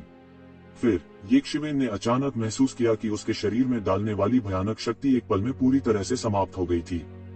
उसका पूरा शरीर पूरी तरह भीग चुका था। यह ऐसा था जैसे उसे किसी झील से निकाला गया हो। अभी की स्थिति बेहद खतरनाक थी। अगर वह थोड़ा और होता तो शायद उसे काबू कर लिया जाता। कितने साल हो गए, आखिरकार एक दूसरा व्यक्ति आया है। यह वास्तव में एक भगवान का दूत है। इसके तुरंत बाद आसमान से युवक की आवाज आई। शून्य में एक आकृति धीरे धीरे प्रकट हुई। वह एक जवान आदमी था, लेकिन यह आदमी एक राजा की पोशाक पहने हुए था। वह अतुलनीय रूप से राजसी लग रहा था, मानो वह पूरी दुनिया का शासक हो। येज़िवेन को लगा जैसे अगर वह उसे देखेंगे तो उनकी आत्मा उड़ जाएगी और बिखर जाएगी। युवक ने येज़िवेन पर नजर डाली और कहा, मूल रूप से जैसे ही तुम देवताओं के अनुचर बन गए, मुझे तुम्हें मार देना चाहिए था। लेकिन तुम्हारे शरीर में वास्तव में सूर्य राजा की तलवार का इरादा है, ये थोड़ा आश्चर्यजनक है। युवक को इस बात की कोई परवाह नहीं थी कि एक शिवेन क्या सोच रहा है। उसने सिर्फ खुद से बात की। फिर उसने अपनी हथेली हिलाई और अचानक एक शिवेन के शरीर से एक तलवार निकल गई। वह छिल गया और युवा राजा के हाथों में गिर गया। वो है, येज़िवेन ने तलवार के इरादे को देखा। कई साल बीत चुके थे और वह लगभग भूल ही गया था कि तलवार के इस इरादे ने उसे कई बार बचाया था। यह तलवार के इरादे के अलावा और कोई नहीं था जिसे उसने उस बूढ़े व्यक्ति के शरीर से कॉपी किया था जो अतीत में शैतान कमांडर की कब्र में तलवार के इरादे से बदल गया था। बाद में जैसे जैसे येज़िवेन मजबूत और मजबूत होती गई, इस तलवार के इरादे की भूमिका कम और कम होती गई। वह लगभग इसके बारे में भूल गया। उसे उम्मीद नहीं थी कि यह आज उसे फिर से बचाएगा। ब्रह्मांड के शून्य में पर्वत के समान विशाल आकृति आकाश में उड़ रही थी। करीब से निरीक्षण करने पर यह वास्तव में एक विशाल क्रूर जानवर था जो शून्य में उड़ रहा था। इस खूंखार जानवर की पीठ पर 3 आकृतियां लंबी और सीधी खड़ी थीं। कितना समृद्ध आध्यात्मिक आभा है। दादा, क्या यह प्राचीन जंगल है? इस विशाल क्रूर जानवर की पीठ पर एक महिला ने कहा। उसके बगल में एक युवक था जिसके चेहरे पर उत्साह के भाव थे। ये शिवेन एक बड़े सितारे के सिर पर खड़े होने में सक्षम थे, लेकिन वह बेहद हैरान थे। अनजाने में उसके विचार उस दिन की ओर मुड़ गए। उसने कभी यह उम्मीद नहीं की थी कि जिस व्यक्ति से वह उस दिन देवता के युद्ध क्षेत्र में मिला था, वह मानव जाति के 4 मानव राजाओं में से एक होगा। पहली पीढ़ी के राजा ताइकांग। राजा ताइकांग मानव जाति के तीसरे अद्वितीय राजा थे। इसके अलावा अफवाहों के अनुसार राजा ताइकांग सम्राट के दायरे से एक कदम दूर थे। उन्हें प्राचीन काल से मानव जाति के पहले राजा के रूप में जाना जाता था। हालांकि वह अपने बाद के वर्षों में रहस्यमय तरीके से गायब हो गया, जिससे लगभग मानव जाति का पतन हो गया। राजा ताइकांग, जो अचानक गायब हो गया, कई लोगों के लिए एक अनसुलझा रहस्य बन गया। जब राजा ताइकांग ने इंपीरियल कोर्ट में प्रवेश किया तो उन्हें उस समय नंबर 1 विशेषज्ञ कहा जा सकता था। उन्हें प्राचीन काल से ही मानव जाति के नंबर 1 राजा के रूप में भी जाना जाता था। इतना शक्तिशाली प्राणी उस संक्षिप्त उपस्थिति के बाद फिर कभी प्रकट नहीं हुआ था और मानव जाति के सबसे बड़े अनसुलझे रहस्यों में से एक बन गया था। 28 कुलीन परिवारों में ये परिवार हमेशा राजा ताइकांग के करीब रहा है। जब राजा ताइकांग का उदय हुआ तो ये परिवार के पूर्वजों ने सबसे पहले अपना समर्थन व्यक्त किया। इसलिए बाद में उन्हें अनेक लाभ प्राप्त हुए। मूल रूप से उनके पास महान परिवारों में विकसित होने और शीर्ष अस्तित्वों में से एक बनने का अवसर था। हालांकि राजा ताइकांग की क्षणभंगुर उपस्थिति के बाद वह अचानक गायब हो गया। इसलिए राजा ताइकांग के बारे में ये कबीले के पास सबसे अधिक रिकॉर्ड थे। हालांकि येज़िवेन ने कभी नहीं सोचा था कि वह उस युद्ध के मैदान में राजा ताइकांग को देखेगा। इसके अलावा वह अभी भी जीवित था। अगर यह खबर फैलती तो पूरा प्राचीन जंगल चौंक जाता। राजा ताइकांग न केवल मानव जाति के नंबर 1 विशेषज्ञ थे, बल्कि संपूर्ण प्राचीन जंगल के नंबर 1 विशेषज्ञ भी थे। सम्राट क्षेत्र के निकटतम अस्तित्व के रूप में जाना जाता है। यह निस्संदेह मानव जाति के लिए, मानव जाति की देखरेख करने वाले ऐसे विशेषज्ञ के लिए बहुत अच्छी खबर थी। मानव जाति की देखरेख करने वाले राजा ताइकांग के साथ किसी भी दानव के आक्रमण से डरने की कोई आवश्यकता नहीं थी। हालांकि येज़िवेन के चेहरे से कुछ चिंतित भाव प्रकट हुए। युद्ध के बाद येज़िवेन ट्रू मार्शल स्कूल में लौट आई। उन्होंने कुछ समय अपने माता पिता, रिश्तेदारों और दोस्तों के साथ बिताया। फिर वह प्राचीन बंजरों में लौट आया। इस बार यह पिछली बार से अलग था। रसातल दानव भगवान को छोड़कर जो अभी भी ऊंचा था, वह किसी से नहीं डरता था। इस बार वह इन दोनों का पालन पोषण करने के लिए येफेंग्यून और ये ज्वेली को साथ ले आया। इससे कोई फर्क नहीं पड़ता कि येफेंग्यून या ये ज्वेली थे, वे सभी अद्वितीय प्रतिभाशाली थे। विशेष रूप से येफेंग्यून। वह थोड़े समय के भीतर पहले ही पारलौकिक क्षेत्र में आरोहण कर चुकी थी। ऐसी प्रगति अतीत में येशिवेन से भी अधिक मजबूत थी। यद्यपि ये ज्वेली केवल एक महान साधु थी, उसकी साधना का क्षेत्र महान संत का था। इसलिए वह उन दोनों का पालन पोषण करना चाहता था। इसे उनका दूसरा शिष्य माना जा सकता है। पहले वाले लिया थे, लेकिन उस समय उनके पास गुरु और शिष्य का दर्जा नहीं था। हालांकि येज़िवेन को वास्तव में उम्मीद थी कि ये दोनों बड़े हो सकते हैं ताकि वे ट्रू मार्शल वर्ल्ड की रक्षा कर सके, भले ही वह भविष्य में यहाँ न हो। उन्होंने अभी अभी अंतरिक्ष चैनल छोड़ा था। ये ज्वेली अब भी ठीक थी। वह सिर्फ एक महान संत थे। जब वह ट्रू मार्शल डोमेन में था, तब तक उसने ट्रांसेंडेंट रियल्म के स्काई बैरियर को नहीं छुआ था। हालांकि येफेंग्यून ने पहले ही ट्रांसेंडेंट रियल्म के स्काई बैरियर को छू लिया था। उन्होंने बेहोश महसूस किया कि एक मजबूत बाधा थी जो उन्हें ट्रांसेंडेंट दायरे के दूसरे स्तर तक सफलतापूर्वक पहुंचने से रोक रही थी। यदि उसने नहीं छोड़ा तो वह ट्रू मार्शल स्कूल के अन्य पूर्वजों के समान ही होगा। वह इस सीमा को कभी पार नहीं कर पाएगा। वह दिन ब दिन केवल मार्शल शक्ति जमा कर सकता था। यह एक प्रकार का दुख था। हालांकि हुआंग वूजी और अन्य लोगों ने पहले ही बहुत लंबे समय तक ट्रू मार्शल वर्ल्ड में जड़ें जमा ली थीं। वे नहीं जा सके, इसलिए ये ज़िवेन केवल ये फेग्यून और ये जुएली को प्राचीन बैरेंस में वापस ला सकती थी। जैसे ही वे बाहर निकले, उन्हें तुरंत एक सघन आध्यात्मिक ऊर्जा अपनी ओर दौड़ती हुई महसूस हुई। दूरी में उनके सामने एक विशाल और असीम महाद्वीप दिखाई दिया। वे दोनों अपने दिल में बेहद हैरान थे। यह महाद्वीप पूरे ट्रू मार्शल वर्ल्ड से बहुत बड़ा था। हालांकि वह मानसिक रूप से तैयार था, फिर भी जब उसने इसे अपनी आंखों से देखा तो वह चौंक गया। प्राचीन बैरन, प्राचीन बैरन, ये शिवेन की तरफ से एक फुसफुसाहट आई। अगर कोई बारीकी से देखे तो उन्हें पता चलेगा कि यह युवक किंगताई कैंग निकला। राजा ताइकांग ने अपने सामने परिचित दुनिया को खाली देखा। इतने वर्ष बीत चुके थे और उसने कभी सोचा भी नहीं था कि वह एक दिन उस युद्ध के मैदान से लौटकर इस परिचित दुनिया में लौट पाएगा। ये फेग्यून और ये जुएली पहले से ही इस युवक के अचानक प्रकट होने के अभ्यस्त हो चुके थे। इस दौरान यह युवक अक्सर आता और गायब हो जाता था। वे इसका बिल्कुल पता नहीं लगा सके। हालांकि यह देखकर कि ये शिवन को जरा सा भी आश्चर्य नहीं हुआ, वे अब आश्चर्यचकित नहीं थे। ये ज़िवेन के अनुसार यह बहुत समय पहले के वरिष्ठ थे। चूंकि वह एक वरिष्ठ था, उसकी मार्शल शक्ति स्वाभाविक रूप से उस दायरे से बहुत परे थी जिसे वे समझ सकते थे। स्वाभाविक रूप से इसमें कुछ भी अजीब नहीं था। मैंने आपको कई सालों से नहीं देखा है। प्राचीन बेरेंस पहले से ही पृथ्वी हिलने वाले परिवर्तनों से गुजर चुके हैं। बहुत अच्छा, बहुत अच्छा। उस समय मेरा कबीला मेरी वजह से गुलामी के दायरे में नहीं आया था। राजा ताइकांग का चेहरा सुंदर था। उसके पास एक युवक की शक्ल थी, लेकिन उसके शब्द उलटफेर से भरे थे। अगर वरिष्ठ ने उस युद्ध के मैदान को वापस नहीं दबाया होता तो मुझे डर है कि प्राचीन बैरन का वध कर दिया गया होता। कोई बात नहीं, वरिष्ठ ने मानव जाति और प्राचीन बैरन के लिए एक बड़ा उपकार किया है, ये ज़िवेन ने कहा। उनका लहजा सुस्त था, लेकिन इससे एक तरह का सम्मान प्रकट हुआ। चाहे कुछ भी हो, राजा ताइकांग ने अपने जीवन में जो किया वह उसकी प्रशंसा के योग्य था।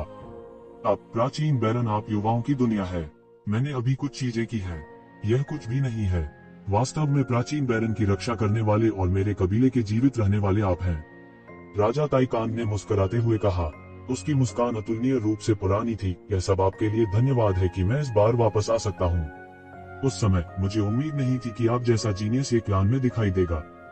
उसकी आंखें गहरी थीं, मानो उसने समय की नदी के पार देखा हो और अपने अतुलनीय गौरवशाली युग को देखा हो। ये कबीले के भगवान उन दिनों उनके दाहिने हाथ थे। उनके पैरों के नीचे द स्टार बीस्ट बेहद सम्मानित था। यह उतना अधीर नहीं था जितना कि ये ज़िवेन के आदेश के समय था।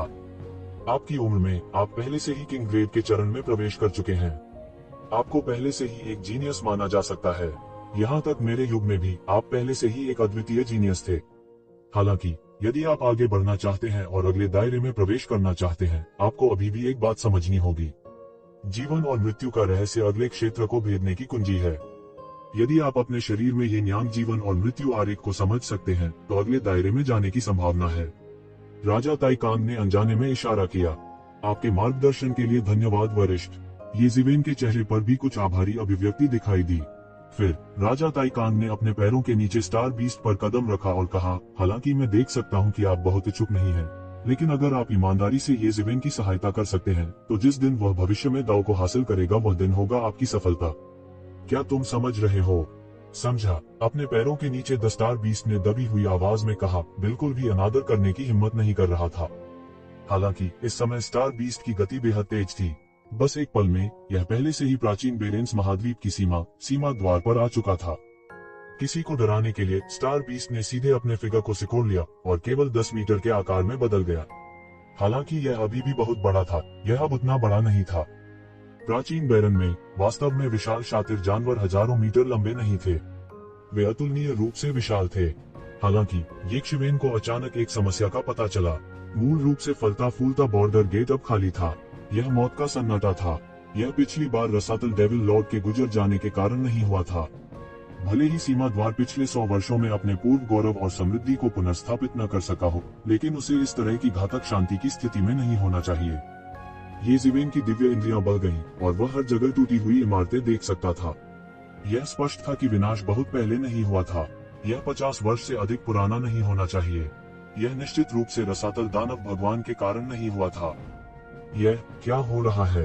ये फेग्यून और राजा ताइकांग ने खाली सीमा द्वार को सदमे में देखा। यह समृद्ध प्राचीन बैरेंस महाद्वीप से बिल्कुल अलग था जिसकी उन्होंने कल्पना की थी। उनकी कल्पना में प्राचीन बैरेंस महाद्वीप अत्यंत समृद्ध होना चाहिए, एक ऐसा अस्तित्व जो ट्रू मार्शल डोमेन की तुलना में 100 या 1000 गुना अधिक समृद्ध था। यीक्षिवेन ने पहले ही इसका उल्लेख किया था। हालांकि अब वे क्या देख रहे थे? हर जगह एक अतुलनीय जीर्ण शीर्ण दृश्य था। इसका उस अत्यंत समृद्ध दृश्य से कोई लेना देना नहीं था जिसकी उन्होंने कल्पना की थी। यह किसी के द्वारा स्पष्ट रूप से साफ किया गया है, ये जिवेन ने भरीकुटी के साथ कहा। राजा ताइकांग, जो उसके बगल में थे, पहले से ही गंभीर हो गए थे। हे, मैं कुछ और मनुष्यों से मिला हूँ।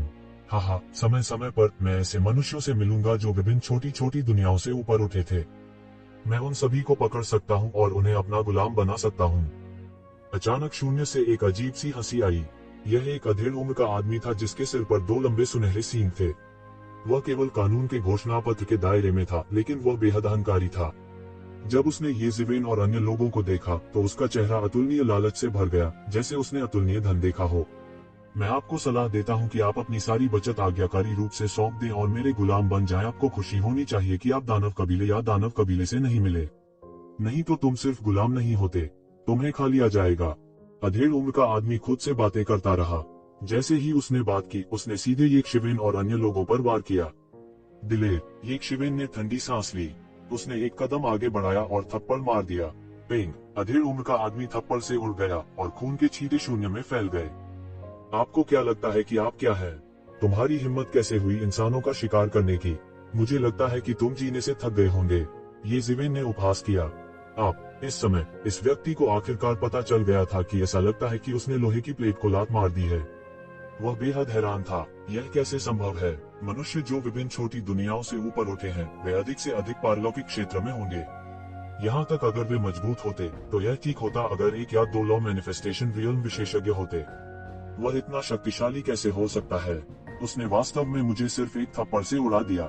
यह एक और मानव शक्ति केंद्र था। आज की दुनिया में ऐसे लोगों को ढूंढना मुश्किल था। ये जिवेन ने एक कदम आगे बढ़ाया। उसने अपना हाथ फैलाया और अचानक योद्धा की गर्दन पकड़ ली। फिर उन्होंने सीधे तौर पर कहा, 100 प्लान अलायंस के लोग। हालांकि यह क्षेत्र वास्तव में मानव कबीले और 100 कबीले गठबंधन के बीच की सीमा है। अगर मुझे सही याद है तो यह मानव कबीले का क्षेत्र होना चाहिए। तुम्हारी यहाँ इंसानों का शिकार करने की हिम्मत कैसे हुई? क्या आप जीने से थक गए हैं? ये ज्वेली, जो बगल में थी, जब उसने यीक्षिवेन की अभिव्यक्ति देखी तो वह डरी नहीं। इसके विपरीत उसके चेहरे पर उत्साह की चमक थी। यह बहुत संतोषजनक था। इस लड़के ने अभी जो कहा उसके अनुसार वह वास्तव में मानव जाति का शिकार करना चाहता था। वह कैसे नाराज नहीं हो सकती थी? वरिष्ठ, यह एक गलतफहमी है। यह वास्तव में एक गलतफहमी है।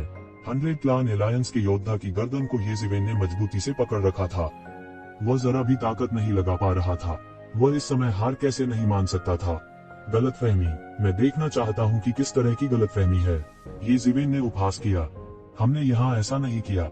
शायद सीनियर बहुत लंबे समय से छोटी सी दुनिया में एकांत में रह रहे हैं। आप नहीं जानते कि यह जगह वास्तव में 20 साल पहले पूरी तरह से नष्ट हो गई थी। इन वर्षों में दानव कबीले द्वारा मानव कबीले रॉयल कोर्ट का उल्लंघन किए जाने के बाद यह लंबे समय से माउंट क्यूई में छिपा हुआ है। 100 प्लान अलायंस योद्धा ने कांपते हुए कहा। बकवास, यह कैसे संभव है? रॉयल कोर्ट का उल्लंघन कैसे किया जा सकता है? ये जिवेन ने अविश्वास से कहा। यहाँ तक राजा ताइकान की आंखें भी तुरंत एक भयानक चमक के साथ फूट पड़ी। इंपीरियल कोर्ट, दूरस्थ पुरातनता में मानव कबीले के लिए इंपीरियल कोर्ट का क्या मतलब था? यह बस अवर्णनीय था। हालांकि जब से सन किंग ने इंपीरियल कोर्ट की स्थापना की थी, तब से इंपीरियल कोर्ट का उल्लंघन कभी नहीं हुआ था, चाहे मानव कबीले का संकट कितना भी बड़ा क्यों न हो। पिछली बार जब दानव कबीले ने आक्रमण किया था, यहाँ तक रसातल दानव राजा जैसा शक्तिशाली अस्तित्व भी शाही दरबार के लिए कुछ नहीं कर सका। लड़ाई केवल एक गतिरोध में समाप्त हो सकती थी। रॉयल कोर्ट का उल्लंघन कैसे हो सकता है?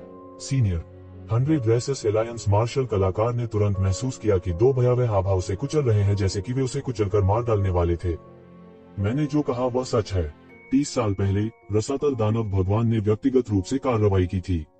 बाद में मानव जाति के नोबल कबीले के वान परिवार ने विद्रोह किया और एबिसल दानव लॉर्ड में शामिल हो गए। उन्होंने व्यक्तिगत रूप से रॉयल कोर्ट की रक्षात्मक रेखा खोली। उस दिन रॉयल कोर्ट टूट गया था और 1000 मील दूर गिर गया था। उस समय रॉयल कोर्ट में अनगिनत मानव विशेषज्ञ युद्ध में मारे गए, एक भी व्यक्ति बच नहीं पाया। 100 रेस अलायंस के मार्शल आर्टिस्ट ने बढ़ती कठिनाई के साथ बात की। क्या राजा ताइकांग अतुलनीय रूप से हैरान था? वह अभी अभी प्राचीन उजाड़ युग में लौटा था और पहली बात जो उसने सुनी वह यह थी कि राजा के दरबार का उल्लंघन किया गया था। ये परिवार के बारे में क्या? येज़िवेन ने तुरंत पूछा।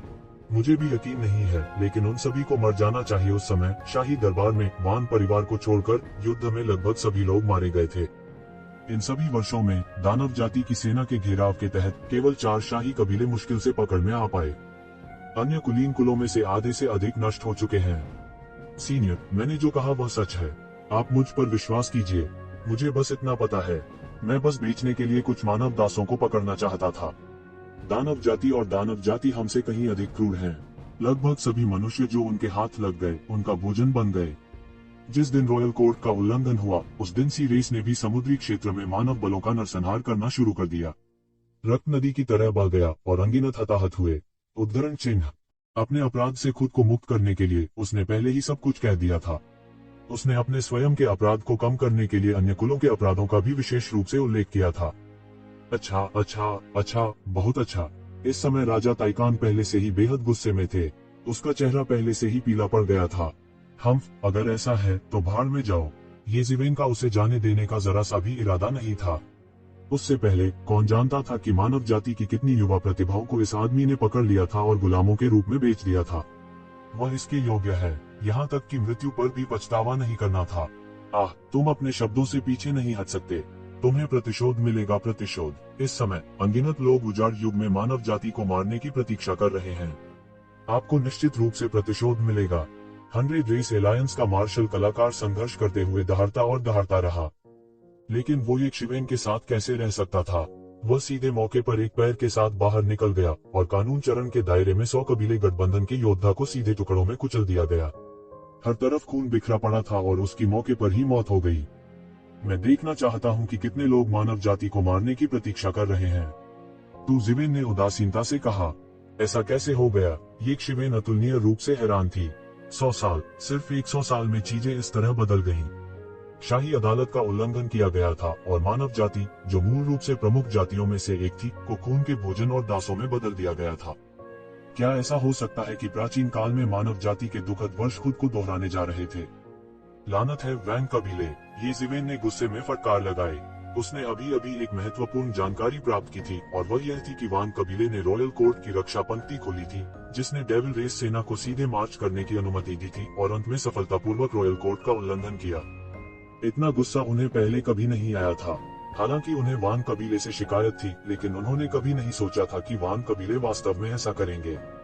कितना दुष्टों का झुंड, राजा ताइकान ने गुस्से में कहा। मुझे उम्मीद नहीं थी कि वान कबीले के इतने नीच वंशज होंगे। उनके कितने पूर्वजों ने मानव जाति के उत्थान के लिए संघर्ष किया, लेकिन अंत में उनके वंशजों में ऐसा नीच वंश प्रकट हुआ। एक राजा के क्रोधित होने पर आकाश और पृथ्वी का रंग बदल गया। एक पल में आकाश और पृथ्वी के बीच अनगिनत सर्द हवाएं चली, जो सीटी बजा रही थी।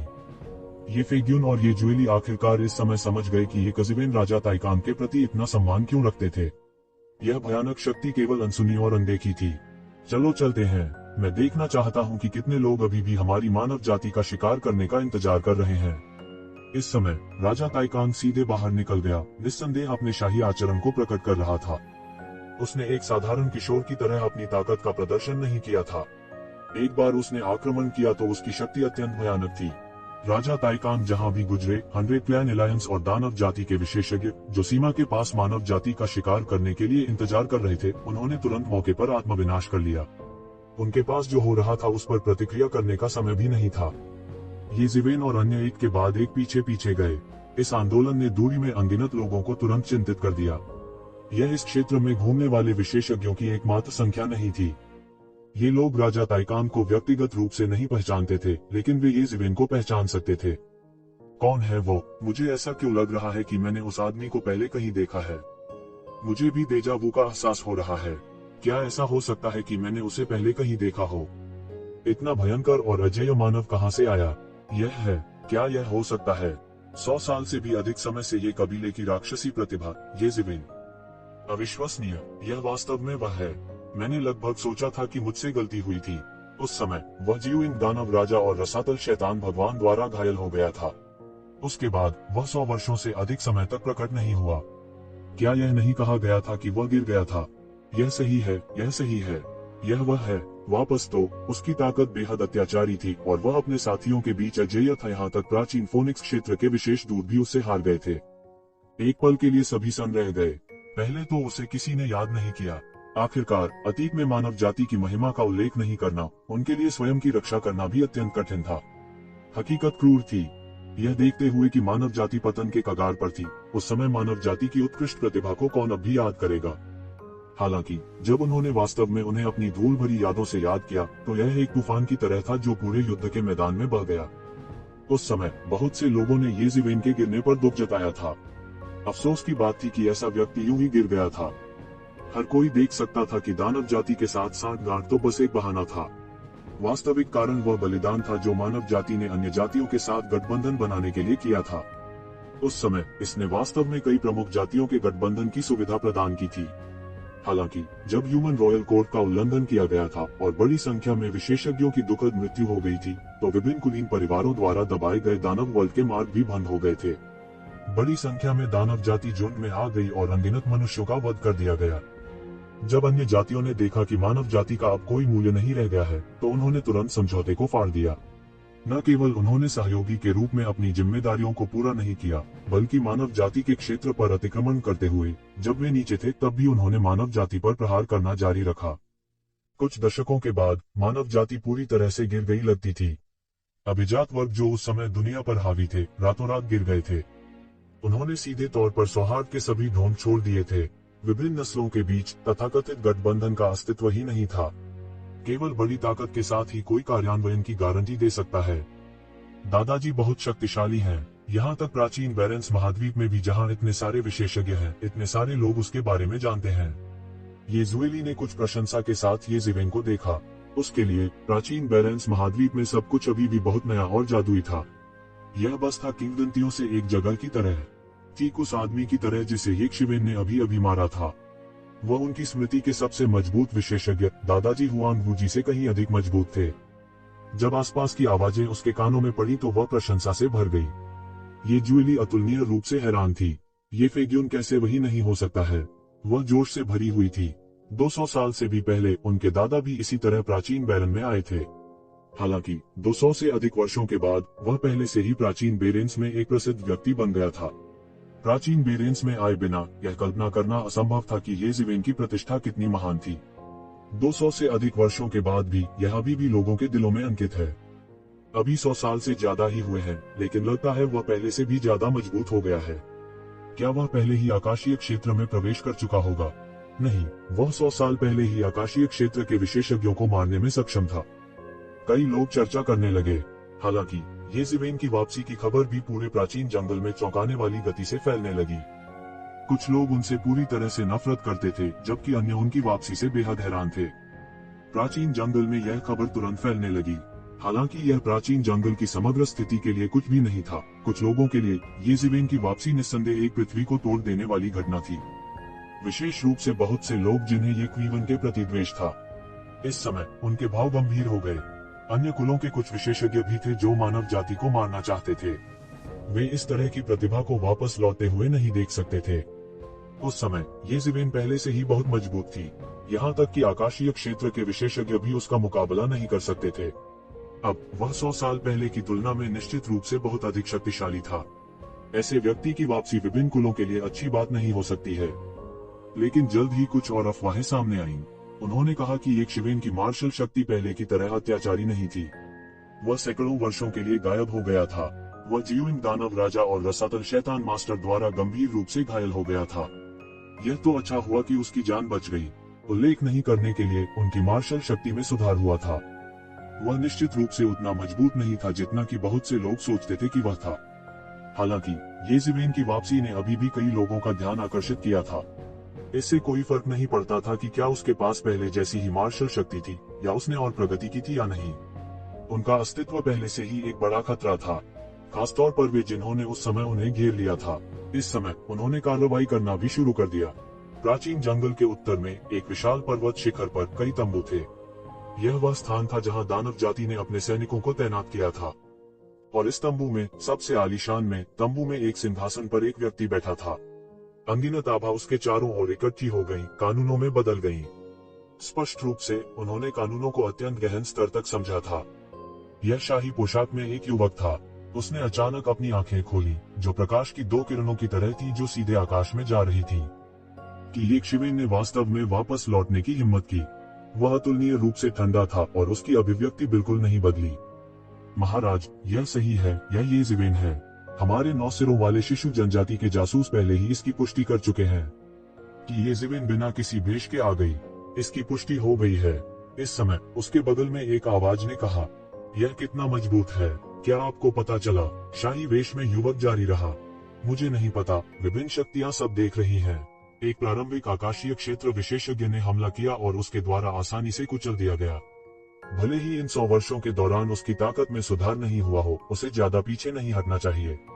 वह आवाज जारी रही, अच्छा, बहुत अच्छा। युवक ने उपहास किया और कहा, क्या हमें राजा को इसकी सूचना देनी चाहिए? आवाज ने पूछा, कोई जरूरत नहीं है।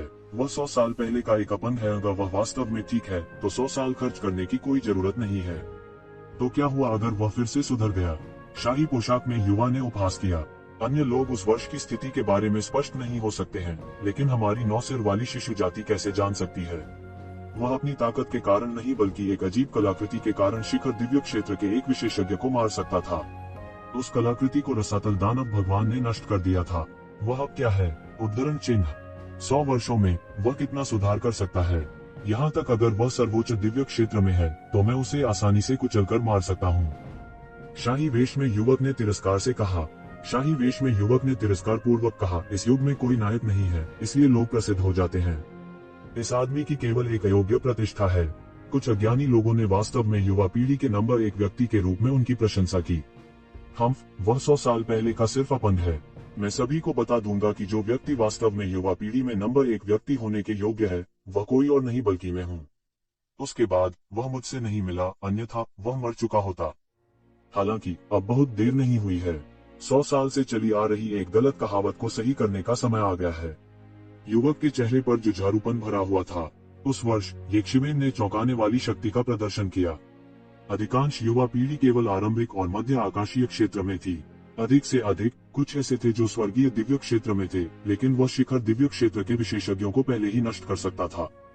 हालांकि वह हार कर भागा था और कोई नहीं जानता था कि वह मर गया था या जीवित था। कई लोगों के लिए यह साबित करने के लिए पर्याप्त था कि वह युवा पीढ़ी का शीर्ष था। सैकड़ों वर्षों के बाद भी युवा पीढ़ी पहले ही अत्यंत गहन लोकों में कदम रख चुकी थी। यहाँ तक पुरानी पीढ़ी भी उनका मुकाबला नहीं कर सकती थी। हालांकि इस कथन में अभी भी कुछ सच्चाई थी। अभी भी कुछ लोग थे जो दृढ़ता से मानते थे कि यक्षिवेन इतना सरल नहीं था। हालांकि कितने युवा पीढ़ी इसे स्वीकार करने को तैयार थे। यक्षिवेन को उनसे ऊपर क्यों होना पड़ा? 100 साल पहले की बात है। हालांकि उस समय की वह लड़ाई कई राजाओं के लिए अपमानजनक रही थी। इतने सारे विशेषज्ञों ने अंत में येज़िवेन को भागने दिया था। लिहाजा यह मामला उनके लिए टैबू बन गया था। बाहरी दुनिया में इतने सारे लोग इसके बारे में बहुत स्पष्ट नहीं थे, और जो सच्चाई जानते थे वे और भी अधिक असंबद्ध थे। उस समय वह मात्र एक ऐसा व्यक्ति था जो दिव्य लोक में पहुंचा भी नहीं था। उनसे ऊपर होने के लिए उसके पास क्या योग्यताएं थी? अगर मैं इस आदमी को नहीं मारूंगा तो इस मामले में पिता को डराने की कोई जरूरत नहीं है। पिता को अब गठबंधन के बारे में विभिन्न कुलों से संपर्क करना होगा और उन्हें भी दानव कबीले के दबाव का सामना करना पड़ेगा। मुझे इसे संभालने दो। मामूली सी बात। अब मानव जाति का पतन एक पूर्व निर्धारित निष्कर्ष है। मानव जाति के बिना सबसे आगे हमें दानव कबीले के लोहे के घुड़सवारों का खामियाजा भुगतना पड़ता है। जब मैं जाऊंगा तो इस सैन्य शिविर के मामलों को आपको सौंप दिया जाएगा। उसने उदासीनता से कहा। इससे पहले कि उसकी आवाज गिरती, उसकी आकृति हवा में गायब हो चुकी थी। वह 100 साल पहले नहीं मरा था। अब मुझे उसे मारने दो। उत्तरी पर्वतीय कबीले के पड़ाव में येज़िवेन की वापसी की खबर सुनकर येज़िवेन, जो लगभग बुला दिए गए थे, इस समय अचानक उत्तरी पर्वतीय कबीले के दिलों में प्रवेश कर गए। कई युवा पीढ़ी ने उसे मारने के लिए शोर मचाया। उस समय येज़िवेन ने सीधे उत्तरी माउंटेन कबीले के कुलपति को मार डाला। हालांकि वह केवल एक कठपुतली था, फिर भी वह आखिरकार उत्तरी पर्वतीय कबीले का कुलपति था। उस समय मानव जाति अभी भी बहुत शक्तिशाली थी, इसलिए कोई भी यक्षिवेन के साथ कुछ नहीं कर सकता था। लेकिन अब मानव जाति का पतन हो गया था। देखते हैं कौन अभी भी यक्षिवेन की रक्षा कर सकता है। और ऐसी परिस्थितियों में उत्तरी पर्वतीय कबीले के एक युवा युद्ध देवता ने येज़िवेन को मारने के लिए इस अवसर का लाभ उठाया। कुछ लोगों के लिए येज़िवेन युवा पीढ़ी के दिलों में सबसे मजबूत थी। अगर वे येज़ेवेन को नहीं मार सकते तो वे इन लोगों के दिलों में बनी छाप को नहीं बदल सकते। दूसरे शब्दों में, यह भी सबसे मजबूत के लिए प्रतिस्पर्धा करने की लड़ाई थी। यहाँ तक अगर यह येज़ेवेन को मारने के लिए घेराबंदी थी तो केवल सबसे मजबूत भाग लेने के लिए योग्य था। अन्य ट्रैश भाग लेने के लिए बिल्कुल भी योग्य नहीं थे। बिशिन्यू उत्तर पर्वतीय कबीले की नई उभरती हुई अद्वितीय प्रतिभा। हालांकि उन्होंने येज़ेवेन और अन्य लोगों की तुलना में बहुत बाद में पदार्पण किया, लेकिन थोड़े समय में ही उन्होंने उत्तर माउंटेन कबीले की युवा पीढ़ी के अनगिनत उस्तादों को हरा दिया। अब वह उत्तर पर्वत कबीले की युवा पीढ़ी का सबसे मजबूत था। मानव कबीले का येज़ेवेन वापस आ गया है। राजसभा में एक शक्तिशाली असुर ने अचानक अपनी आंखें खोली और अंतहीन राक्षसी लपटों से उठ खड़ा हुआ। इस तरह की शैतानी ज्वाला मूल रूप से दानव कबीले द्वारा कैदियों को यातना देने के लिए इस्तेमाल की जाती थी। कोई फर्क नहीं पड़ता कि किस तरह का व्यक्ति, इस तरह की शैतानी ज्वाला के नीचे टिके रहना असंभव था। लेकिन इस असुर ने वास्तव में इस तरह की राक्षसी ज्वाला का उपयोग अपने भौतिक शरीर को प्रशिक्षित करने के साधन के रूप में किया। कोई सोच सकता है कि यह कितना शक्तिशाली था। मैंने येज़ेवेन का नाम बहुत समय पहले सुना है। अब अगर वह हमारे दानव कबीले के हाथों मर भी जाता है तो देखते हैं कि कितने मनुष्यों में अभी भी विरोध करने का दिल है। जैसे ही वह बोला, वह शालीनता से बाहर निकला और शून्य में गायब हो गया। न केवल यह असुर बिजलीघर, बल्कि दानव कबीले के कई बिजलीघर अचानक चौकन्ने हो गए, क्योंकि हर कोई जानता था कि येज़ेवेन के पास ये न्यान जीवन और मृत्यु आरेख था। यह एक जादुई उपकरण का एक टुकड़ा था जिसे रसातल दानव भगवान हमेशा से चाहता था। एक बार जब उसने ये न्यान जीवन और मृत्यु आरेख प्राप्त कर लिया तो रसातल दानव भगवान की शक्ति छलांग और सीमा से आगे बढ़ जाएगी और एक बड़ा परिवर्तन होगा। यह उन लोगों का विचार था जो रसातल दानव भगवान के प्रति वफादार थे। कुछ लोग ऐसे भी थे जो रसातल दानव भगवान के प्रति वफादार नहीं थे, लेकिन वे येज़ेवेन के शरीर पर ये न्यान जीवन और मृत्यु आरेख भी चाहते थे। यह एक जादू का उपकरण था जिसे रसातल के दानव भगवान ने भी चाहा था। यदि वे भी इसे प्राप्त कर सकते थे तो उनके लिए रसातल के दानव भगवान के स्तर तक छलांग लगाना संभव था। सभी प्रकार के महत्वाकांक्षी लोग प्रजनन कर रहे थे। येज़ेवेन अभी प्रकट हुई थी और इसने तुरंत पूरे दानव कबीले में हंगामा खड़ा कर दिया। भले ही रसातल दानव भगवान ने बात नहीं की थी, वे पहले ही एक के बाद एक चले गए थे। क्यूई पर्वत में पहाड़ों और नदियों के साथ एक खूबसूरत जगह पहले से ही सर्द वातावरण से घनीभूत हो गई थी। एक लंबे और हटे कटे आदमी की भौहें अचानक गंभीर हो गईं। येज़ेवेन वापस आ गया है, ये बढ़िया है। कोई उसे छूना चाहता है। मेरे भाई को छूने की हिम्मत, मुझे लगता है कि वे जीने से थक गए हैं। ऐसा ही होता है कि मैं देखना चाहता हूं कि अन्य कुलों के स्वर्ग के गौरव कितने शक्तिशाली हैं। क्या वे वास्तव में सोचते हैं कि हमारे मानव वंश को भारी नुकसान होने के बाद एक भी व्यक्ति नहीं बचा है? उद्धरण चिन्ह। यह लंबा और मजबूत आदमी एफेन था। ये कबीले के रहस्यमय पूर्वज द्वारा एक शिष्य के रूप में स्वीकार किए जाने के बाद वह बंद दरवाजे के प्रशिक्षण की स्थिति में था, खुद को संयमित कर रहा था। यदि यह ये क्लान के ताकतवरों के भारी नुकसान के कारण नहीं होता तो वह अभी भी बंद कमरे में प्रशिक्षण ले सकता था। हालांकि सैकड़ों साल पहले की तुलना में उनकी ताकत पहले से बहुत अलग थी। तूफान ने ठंडी सूंघी और सीधे एक प्रकाश में कदम रखा और आकाश में गायब हो गया।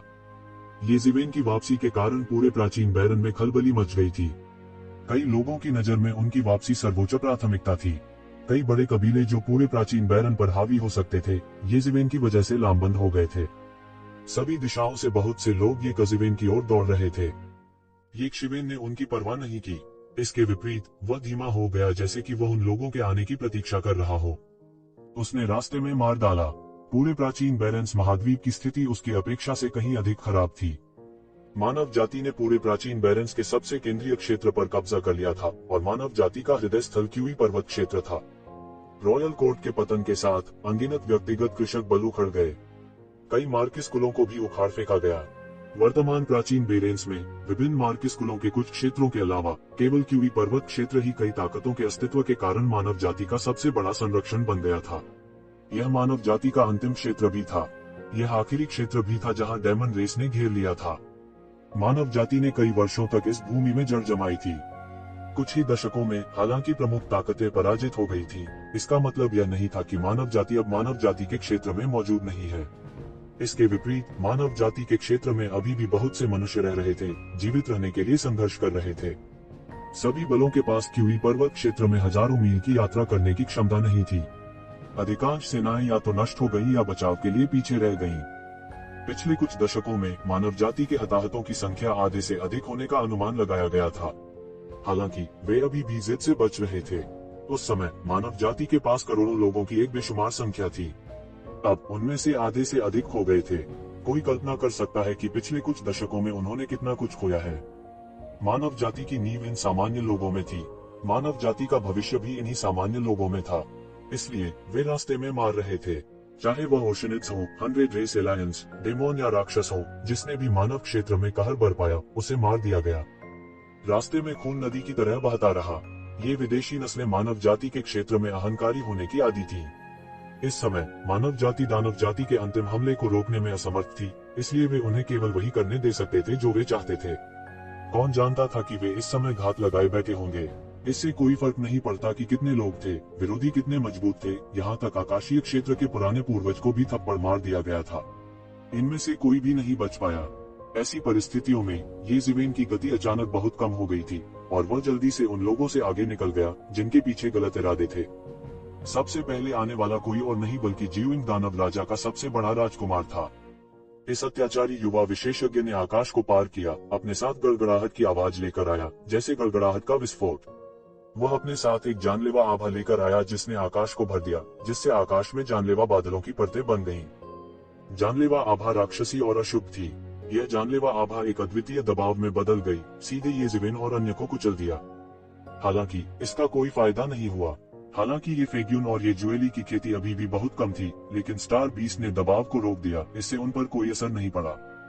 येज़ेबेल, आप भाग्यशाली थे कि पिछली बार बच गए थे। आज आप बच नहीं पाएंगे।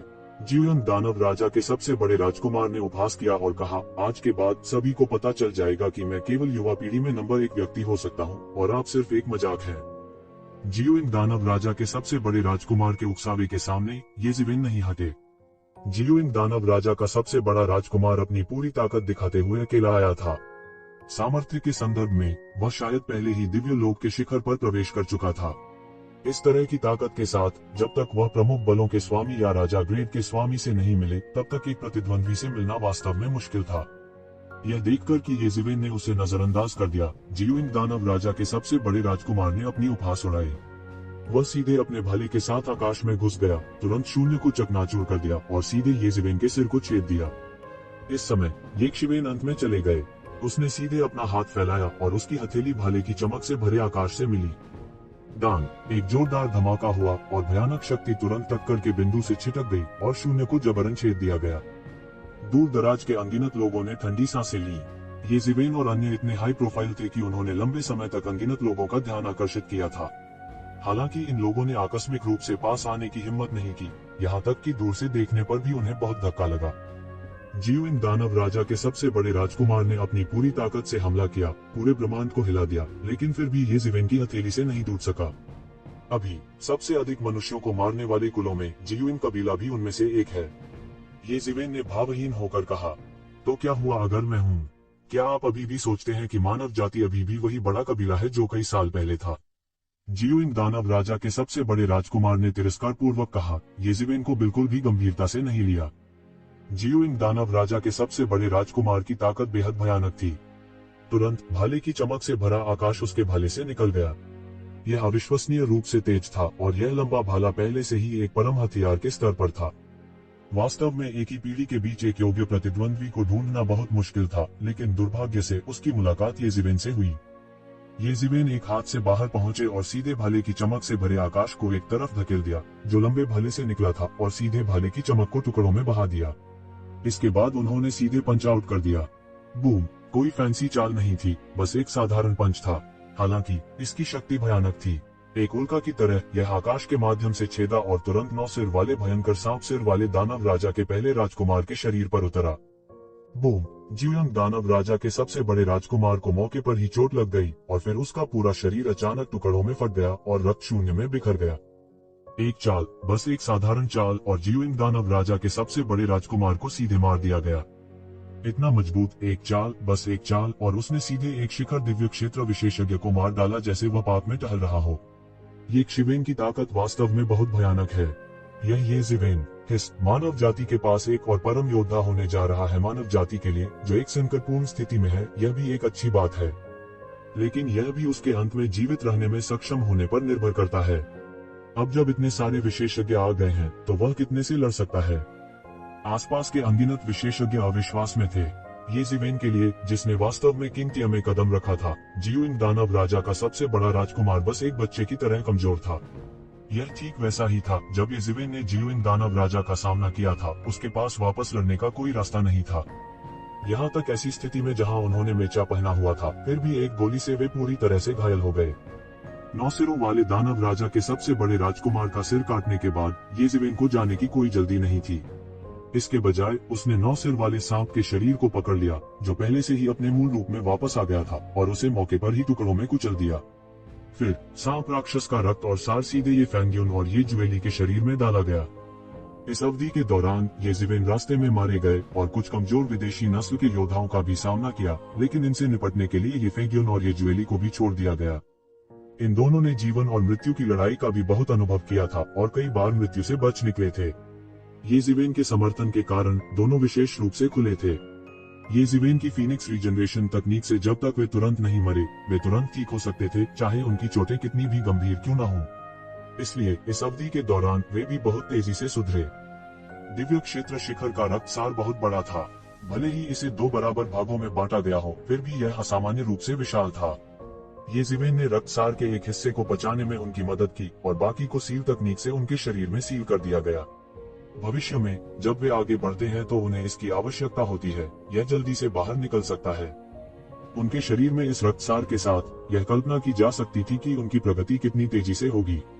जब ये जिवेन ने अभी अभी प्राचीन बैरेंस महाद्वीप में प्रवेश किया था, उसकी तुलना में यह बहुत बेहतर था। जैसा कि कहा जाता है, पूर्ववर्ती ने पेड़ लगाया और वंशजों ने छाया का आनंद लिया। रक्त के इस सार को आत्मसात करने के बाद ये फैंग्यून पारलौकिक क्षेत्र के तीसरे स्तर तक पहुंच गया। यह अस्थिर नींव को लगातार टूटने से रोकने के लिए था, अन्यथा वह पारलौकिक क्षेत्र 9वें स्तर तक भी दौड़ सकती थी। यदि यह हुआंग वूजी था तो उसकी गहरी नींव के साथ वह निश्चित रूप से अस्थिर नींव के बारे में चिंता किए बिना पारलौकिक क्षेत्र 9वें स्तर तक पहुंच सकता था। हालांकि ये ज्वेली ये फैंग्यून की तरह अतिशयोक्तिपूर्ण नहीं थी, लेकिन वह पहले ही महान साधु क्षेत्र महान पूर्णता तक पहुंच चुकी थी और यहाँ तक उसने पारलौकिक क्षेत्र स्वर्ग के प्रतिशोध को सीधे आकर्षित किया था। मूल रूप से महान संत क्षेत्र के योद्धाओं के लिए पारलौकिक क्षेत्र स्वर्ग का प्रतिशोध सबसे भयानक स्वर्ग का प्रतिशोध था। पारलौकिक क्षेत्र स्वर्ग के प्रतिकार का अर्थ था कि यह प्राणी नश्वर संसार को अलविदा कह देता है। तब से यह नश्वर संसार से आगे निकल गया, उसका शरीर सबसे उत्तम हो जाएगा और उसका जीवन काल बहुत बढ़ जाएगा। इसलिए इस स्वर्ग के प्रतिशोध को पार करना बहुत कठिन था। हालांकि ये जिवेन के साथ होने से यह स्वाभाविक रूप से कोई समस्या नहीं थी। केवल आधे दिन के बाद वह स्वर्ग के पारलौकिक क्षेत्र के प्रतिशोध को पूरी तरह से पार कर चुकी थी। उसने सीधे पारलौकिक क्षेत्र में कदम रखा। ये ज्वेली के उत्कृष्ट क्षेत्र के स्वर्ग के प्रतिशोध से गुजरने के बाद लोगों की अगली लहर आ गई थी। इस लहर में 100 क्लैन एलायंस के विशेषज्ञ शामिल थे, जिसका नेतृत्व एक युवा विशेषज्ञ ने किया था। उनकी आभा तेज थी, बिल्कुल बिना म्यान की तलवार की तरह। 9 सिरों वाले भयंकर जानवर राजा की तुलना में वह बिल्कुल ही नहीं था। यह बीशान यू था, जो कि बीशान कबीले की युवा पीढ़ी में सबसे मजबूत था। कम समय में वह एक जूनियर के रूप में कई सीनियर्स को हराने में सफल रहे। उनकी प्रतिभा स्वाभाविक रूप से बिना कहे चली गई। बड़ी संख्या में स्वर्ग क्षेत्र के विशेषज्ञों ने बीशान यू का अनुसरण किया। 100 कबीले गठबंधन में विभिन्न कुलों के विशेषज्ञ थे। बड़ी संख्या में लोगों ने ये जिवेन और अन्य लोगों को घेर लिया। ये सभी दिव्य क्षेत्र के ऊपर के विशेषज्ञ थे और ये सभी प्रमुख बलों के नेता थे। लेकिन इस समय वे सभी सिर्फ ये जिवेन को घेरने के लिए इकट्ठे हुए थे। ये जिवेन, तुम हत्यारे दानव राजा, तुमने हमारे उत्तरी पर्वतीय कबीले के कई प्रतिभाओं को मार डाला है। आज आपके लिए अपने खून से भुगतान करने का समय आ गया है। बीशान यू दहाड़ा, मैं देखना चाहता हूँ कि आपके नॉर्थ माउंटेन क्लान के पास मुझे मारने के लिए कितने जीनियस हैं। ये जिवेन ने उपहास किया। जैसा कि उन्होंने कहा, ये जिवेन पहले ही सीधे इन आंकड़ों में पहुंच गए थे, केवल एक आफ्टरमेथ छोड़कर। वह वज्र की तरह क्रूर अकेले ही दौड़ा और अपनी हथेली को सीधे बीशान यू की ओर पटक दिया। तुम्हारी हिम्मत कैसे हुई, अभिमानी? आप वास्तव में हम में से कई लोगों पर आरोप लगाने के लिए एक व्यक्ति का उपयोग करने का साहस करते हैं। आपकी साधना चाहे कितनी भी मजबूत क्यों न हो, आपको मरना ही होगा। मैं देखना चाहता हूँ कि तुम कैसे मरते हो। इन लोगों ने देखा कि एक शिवन अचानक से अंदर आया और वे चौंक गए, लेकिन फिर वे सभी कोसने लगे। ये शिवेन वास्तव में अंदर जाने की हिम्मत कर रहा था, वह बस उन्हें अपनी आंखों में नहीं डाल रहा था। पिंग, इससे पहले कि वे बोलना समाप्त करते, 100 रेस एलायंस के एक दिव्य क्षेत्र विशेषज्ञ को सीधे ये जिवेन के हाथ से छेद दिया गया और उसकी पूरी आत्मा को तुरंत कुचल दिया गया। स्वच्छ और कुरकुरा, ठंडा और निर्दयी, तभी अंत में सभी ने प्रतिक्रिया दी और वे सभी उसकी ओर झपटने लगे। एक पल में दर्जनों भयानक हमले सीधे येज़िवेन की ओर बढ़े। वे उसे सीधे मारना चाहते थे। येज़िवेन पानी में उड़ती हुई ड्रैगन फ्लाई की तरह थी। एक बड़े हाथ ने सुनहरी रोशनी से भरे आकाश को उड़ा दिया, तुरंत इन सभी हमलों को दूर कर दिया। पेंग, हर किसी की आंखें धुंधली हो गईं और एक अन्य आकाशीय क्षेत्र विशेषज्ञ का सिर सीधे येज़िवेन द्वारा उड़ा दिया गया। हर जगह खून बिखरा हुआ था और उसके पास वापस लड़ने की ताकत नहीं थी। पूरी दुनिया खामोश थी, बेहद शांत, जानलेवा खामोश। सब दंग रह गए। येज़िवेन ने आकाशीय क्षेत्र के 2 विशेषज्ञों को एक के बाद एक आसानी से उड़ा दिया। सभी को लग रहा था कि किसी भूत को देख लिया है। हो सकता है कि कुछ लोगों को यह खबर मिली हो कि येज़िवेन ने रास्ते में आकाशीय क्षेत्र के विशेषज्ञों को मार डाला था, लेकिन युद्ध की रिपोर्ट में विस्तार से यह उल्लेख नहीं था कि उसने उन्हें कैसे मारा। यही कारण है कि इन दिव्य क्षेत्र के विशेषज्ञों ने एक साथ आने का साहस किया। उनकी राय में इतने सारे लोगों के साथ येज़िवेन कितना भी अहंकारी क्यों न हो, यह बेकार था। हालांकि उसे उम्मीद नहीं थी कि वो येज़िवेन की एक भी चाल का सामना नहीं कर पाएगा। सभी की निगाहें अचानक येज़िवेन पर टिकी थीं। हमें पिछली बार मिले हुए कितना समय हो गया है, वह इतना मजबूत कैसे हो गया? सबका मन बिजली की गड़गड़ाहट की तरह था जो लगातार गड़गड़ाहट कर रहा था। सभी ने पाया कि ऐसा लगता है कि उन्होंने येज़िवेन को कम आंका था। इस समय उन्हें येज़िवेन की पहले से प्रतिष्ठा याद आ रही थी। वह अत्यंत निर्दयी था और वे भी उनके हृदयों में पीछे हटना चाहते थे। केवल 2 चालों में स्वर्ग क्षेत्र के 2 विशेषज्ञ गिर गए। यह बहुत भयानक था और इसने किसी की रीढ़ को ठंडक पहुंचा दी। येज़िवेन का शरीर दुनिया को देखने वाले देवता की तरह शून्य में लंबा खड़ा था। टकराना, जबकि हर कोई स्तब्ध था, येज़िवेन बिल्कुल भी नहीं रुका। उसने सीधे स्वर्ग क्षेत्र के एक अन्य विशेषज्ञ को उड़ा दिया। धिक्कार है, यह कैसे हो सकता है? जाओ, पहले उसके पीछे 2 लड़कों को मारो। इस समय किसी ने प्रतिक्रिया दी और तुरंत स्टार बीस्ट पर येफ़ेग्यून और येजुएली की ओर उड़ गया। उनकी नजरों में वे दोनों चींटियां थीं जिन्हें लापरवाही से कुचलकर मार डाला जा सकता था। हालांकि येज़िवेन बिल्कुल भी नहीं हिला, जैसे उसने देखा ही नहीं। जब उन्होंने सोचा कि उनकी चाल सफल हो गई है, तो उन्होंने देखा कि एक विशाल जानवर का पंजा शून्य में बड़ा और बड़ा होता जा रहा है। एक पल में 100 रेस रिलायंस के ये विशेषज्ञ जो झपट पड़े, ऐसा लगा कि उन्होंने खुद को उनके दरवाजे पर भेज दिया है। उन्हें सीधे छेदा गया और वे बिल्कुल भी जवाबी कार्रवाई नहीं कर सके। सभी ने ठंडी हवा की सांस ली। वे स्वर्ग क्षेत्र के विशेषज्ञ थे और उनकी प्रतिक्रिया की गति स्वाभाविक रूप से बहुत तेज थी। किस तरह का व्यक्ति उन्हें बिल्कुल भी प्रतिक्रिया करने में असमर्थ बना सकता है और छेदा जा सकता है? यह पूरी तरह अविश्वसनीय था। तसिक, क्या तुम सच में सोचते हो कि मैं शाकाहारी हूँ? स्टार बीस्ट ठंडेपन से हंसा, मानो नीचे देखे जाने से बहुत असंतुष्ट हो। फिर उसने एक ही घूंट में सारी लाशें निगल ली। स्वर्ग क्षेत्र के विशेषज्ञ उसकी आंखों में चींटियों की तरह थे। यह लापरवाही से उनमें से एक समूह को कुचल सकता है। भले ही यह अभी भी अपनी चरम अवस्था से दूर था, फिर भी यह कुछ ऐसा नहीं था जिससे ये लोग यूं ही तुलना कर सकें। वह राक्षसी जानवर वास्तव में इतना शक्तिशाली है। बहुत से लोग जो लड़ाई को दूर से देख रहे थे, उन्होंने महसूस किया कि उनकी रीढ़ में ठंडक दौड़ रही है। उनमें से कई येज़िवेन को मारना चाहते थे। येज़िवेन बहुत मजबूत थी। हालांकि पूरे प्राचीन जंगल में बहुत सारे लोग थे जो उसे पसंद नहीं करते थे। इसलिए यदि वे उसे मार देते हैं तो उदार इनाम के बदले हमेशा एक तरीका होगा। हालांकि उन्होंने उम्मीद नहीं की थी कि न केवल येज़िवेन इतना अद्भुत था, बल्कि एक बेतरतीब जानवर भी जो वह अपने साथ लाया था वह इतना अत्याचारी और भयानक था। उसे ऐसा जानवर कहां से मिला? इसने वास्तव में स्वर्ग क्षेत्र के विशेषज्ञों को इतनी आसानी से मार डाला। कई लोगों ने इस दृश्य को सदमे में देखा। पहली बार सभी को येज़िवेन की पृष्ठभूमि के बारे में गहरा अनुमान था। मूल रूप से उन्होंने सोचा था कि येज़िवेन की पृष्ठभूमि ये परिवार थी। हालांकि ये परिवार को लंबे समय तक भारी नुकसान उठाना पड़ा था। कैसे वे अभी भी येज़िवेन की नींव और पृष्ठभूमि हो सकते हैं? दूसरे शब्दों में, येज़िवेन की एक और पृष्ठभूमि थी। कई लोगों को यह भी याद था कि येज़िवेन को प्राचीन जंगल में प्रकट हुए केवल 200 साल हुए थे और वह पहले ही इस बिंदु तक बढ़ चुका था। कोई कल्पना कर सकता है कि उसकी गति कितनी अद्भुत थी। यदि उनकी कोई अन्य पृष्ठभूमि नहीं होती तो ऐसा प्रतीत नहीं होता था, चाहे वे इसे कैसे भी देखें। हर कोई सोच रहा था कि येज़िवेन ने पिछले 100 सालों में किस तरह का साहसिक कार्य किया था। न केवल वह जीवित रहा, बल्कि उसका कौशल वापस नहीं आया। इसके बजाय उसने आश्चर्यजनक प्रगति की। Boom boom boom. Star beast ने हमला करना जारी नहीं रखा, लेकिन येज़िवेन बिल्कुल भी नहीं रुकी। इसके बजाय उसने भीड़ में मारना जारी रखा। एक आकस्मिक हमले के साथ अपने हाथ को ऊपर उठाने या एक लात मारने से एक स्वर्ग क्षेत्र विशेषज्ञ को उड़ा दिया जाएगा। 100 कुलों के गठबंधन में सभी जातियों के लोग थे, लेकिन वे सभी एक ही थे। ये शिवेन के लिए उनका कोई मुकाबला नहीं था। एक ही क्षण में स्वर्ग क्षेत्र के कई विशेषज्ञ मारे गए थे और इस समय बीशान यू अंत में वापस नहीं रख सका और एक चाल चल दी। उसने 5 रंगों वाली दिव्य रोशनी को विस्फोट से उड़ा दिया, जिससे अनंत मुट्ठी ऊर्जा फैल गई। यह मुड़ा और बिजली की गति से ये शिवेन के सिर के पीछे की ओर फटा। उसने हमला करने की पहल की, सीधे हमला करने के लिए एक स्वर्ग क्षेत्र के विशेषज्ञ येजिवेन की हत्या का फायदा उठाते हुए। येजिवेन ने देखा तक नहीं, दानव पंखों की एक जोड़ी उसके पीछे फैल गई, तुरंत उसकी रक्षा की। बूम! येजिवेन के दानव पंखों से अतुलनीय रूप से तेज गड़गड़ाहट की आवाज निकल रही थी। फिर उसके दानव पंखों से एक पंचरंगी दिव्य तेज फूट पड़ा और दिव्य तेज की अनगिनत किरणें फूट पड़ी। इसके तुरंत बाद येजिवेन ने मुड़कर बीशान यू को मुक्का मारा। वो कागज के टुकड़े की तरह था, येजिवेन के लिए बिल्कुल भी मैच नहीं था। एक साधारण शिखर स्वर्ग क्षेत्र विशेषज्ञ और राजा रैंक विशेषज्ञ के बीच का अंतर बहुत बड़ा था। यह स्वर्ग और पृथ्वी की तरह था। जब येजिवेन वास्तव में शिखर स्वर्ग क्षेत्र विशेषज्ञ के राजा पद में कदम रखा, तभी वह वास्तव में अंतर को महसूस कर सका। शुरू में वह समझ नहीं पाया कि जब वे दोनों दिव्य प्राणी जगत के शिखर पर थे तो इतना बड़ा अंतर क्यों होगा। वह एक भयानक अस्तित्व था जो इस क्षेत्र में सर्वोच्च शासन कर सकता था, कोई ऐसा व्यक्ति जो अजेय था और अगले क्षेत्र में कदम रखने से बस थोड़ा सा दूर था। बीशान यू बिल्कुल भी चकमा नहीं दे सकता था और हर जगह खून बिखरा हुआ था।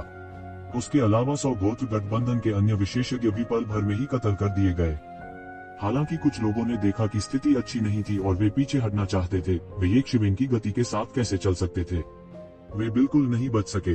येजिवेन ने एक पल में उन्हें पकड़ लिया और उन सभी को मार डाला।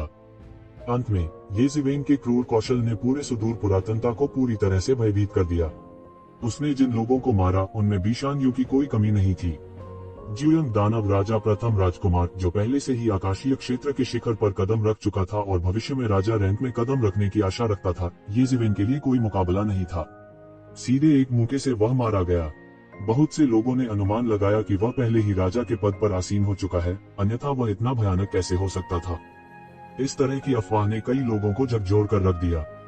बहुत से लोग जो मूल रूप से येजिवेन के साथ परेशानी का पता लगाना चाहते थे, अचानक अपने रास्ते पर रुक गए। उन्होंने सोचा कि क्या उनमें इतनी ताकत है, इस बात की परवाह किए बिना कि उसके पास राजा रैंक की ताकत है या नहीं। लगातार कई लड़ाइयों की स्थिति से यहाँ तक स्वर्ग क्षेत्र का एक शिखर विशेषज्ञ भी उसके लिए एक मैच नहीं होगा। इसलिए उसके लिए एक मैच होने के लिए केवल राजा के पद पर एक मास्टर हो सकता है। इस बात में कोई शक नहीं था। और जो विशेषज्ञ इस समय राजा के पद पर नहीं पहुंचे थे, वे सभी अचानक अच्छे व्यवहार करने लगे। हालांकि वे येजिवेन को मारना चाहते थे, लेकिन वे मूर्ख नहीं थे। वे स्थिति की गंभीरता को कैसे नहीं जान सकते थे। यहाँ तक जो लोग मूल रूप से येजिवेन को मारने के लिए शोर मचा रहे थे, वे भी इस समय अचानक शांत हो गए। हालांकि सबकी निगाहें किंग रैंक के जानकारों पर थी। हर कोई सोच रहा था कि ये किंग रैंक के विशेषज्ञ येजिवेन को कब मारेंगे। हालांकि उन मोनार्क डिवीजन के विशेषज्ञों को 1000 में एक कहा जा सकता था और उनकी संख्या सीमित थी। अब जब प्राचीन बैरेंस महाद्वीप अराजकता और अराजकता की स्थिति में था और कई प्रमुख कबीले तीव्रता से टकरा रहे थे, ये मोनार्क डिवीजन विशेषज्ञ सभी एक ही स्थान पर तैनात थे। उनकी नजर में येजिवेन को मारना एक मामूली सी बात थी। इसलिए कुछ लोगों ने अनुमान लगाया कि कोई किंग रैंक विशेषज्ञ नहीं हो सकता है जो कार्रवाई करेगा। और वे किंग रैंक के विशेषज्ञ जिन्हें येजिवेन से दुश्मनी थी, या तो मर गए या घायल हो गए। अन्यथा अगर कुछ हुआ तो कार्रवाई कौन करेगा? हालांकि इस समय येजिवेन, जिन्हें मूल रूप से शिकार माना जाता था, ने इस समय राजा ताई कैंग के फरमान को पारित करते हुए दुनिया के सामने घोषणा की। मानव क्षेत्र में प्रवेश करने वाली सभी विदेशी जातियों को 10 दिनों के भीतर छोड़ देना चाहिए, अन्यथा उन्हें बिना किसी दया के मार दिया जाएगा। एक पल के लिए पूरी दुनिया हतप्रभ रह गई। येजिवेन के शब्दों ने पूरी दुनिया को झकझोर दिया। राजा ताई कांग कौन थे? यह बिंदु प्राचीन बेरेंस महाद्वीप तक ही सीमित नहीं था। यहाँ तक प्राचीन फीनिक्स डोमेन और दानव जाति भी इस बिंदु के बारे में बहुत स्पष्ट थे। अतीत में मानव जाति के पहले राजा के रूप में उन्हें एक ऐसे अस्तित्व के रूप में जाना जाता था जो मार्शल सम्राट बनने से आधा कदम दूर था। उसके पास अत्यंत भयानक शक्ति थी। उसके बाद उसे अपने साथियों के बीच अजेय कहा जा सकता था। यदि यह उसके अचानक गायब होने के लिए नहीं था, तो कई लोगों का मानना कि वह मानव जाति का पहला मार्शल सम्राट हो सकता है। हालांकि यह कुछ ऐसा था जो बहुत पहले हुआ था। राजा ताई कैंग के ठिकाने के बारे में कई लोगों के अपने अनुमान थे। कुछ ने कहा कि वह एक उच्च क्षेत्र में चढ़ गया था, जबकि अन्य ने कहा कि उसका निधन हो गया। लेकिन कोई बात नहीं, इस बात को अनगिनत साल हो गए थे। यहाँ तक अगर वह वापस नहीं मरा तो उसे अब तक मर जाना चाहिए। अब येज़िवेन ने राजा ताइकान के आदेश को पारित कर दिया था और सभी जातियों से पीछे हटने का अनुरोध किया था। यह कैसे एक बड़ा हंगामा नहीं कर सकता था।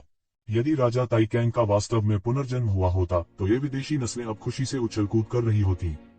हालांकि अगर खबर सच होने की पुष्टि हुई तो वे तुरंत जहां तक सके भाग जाएंगे।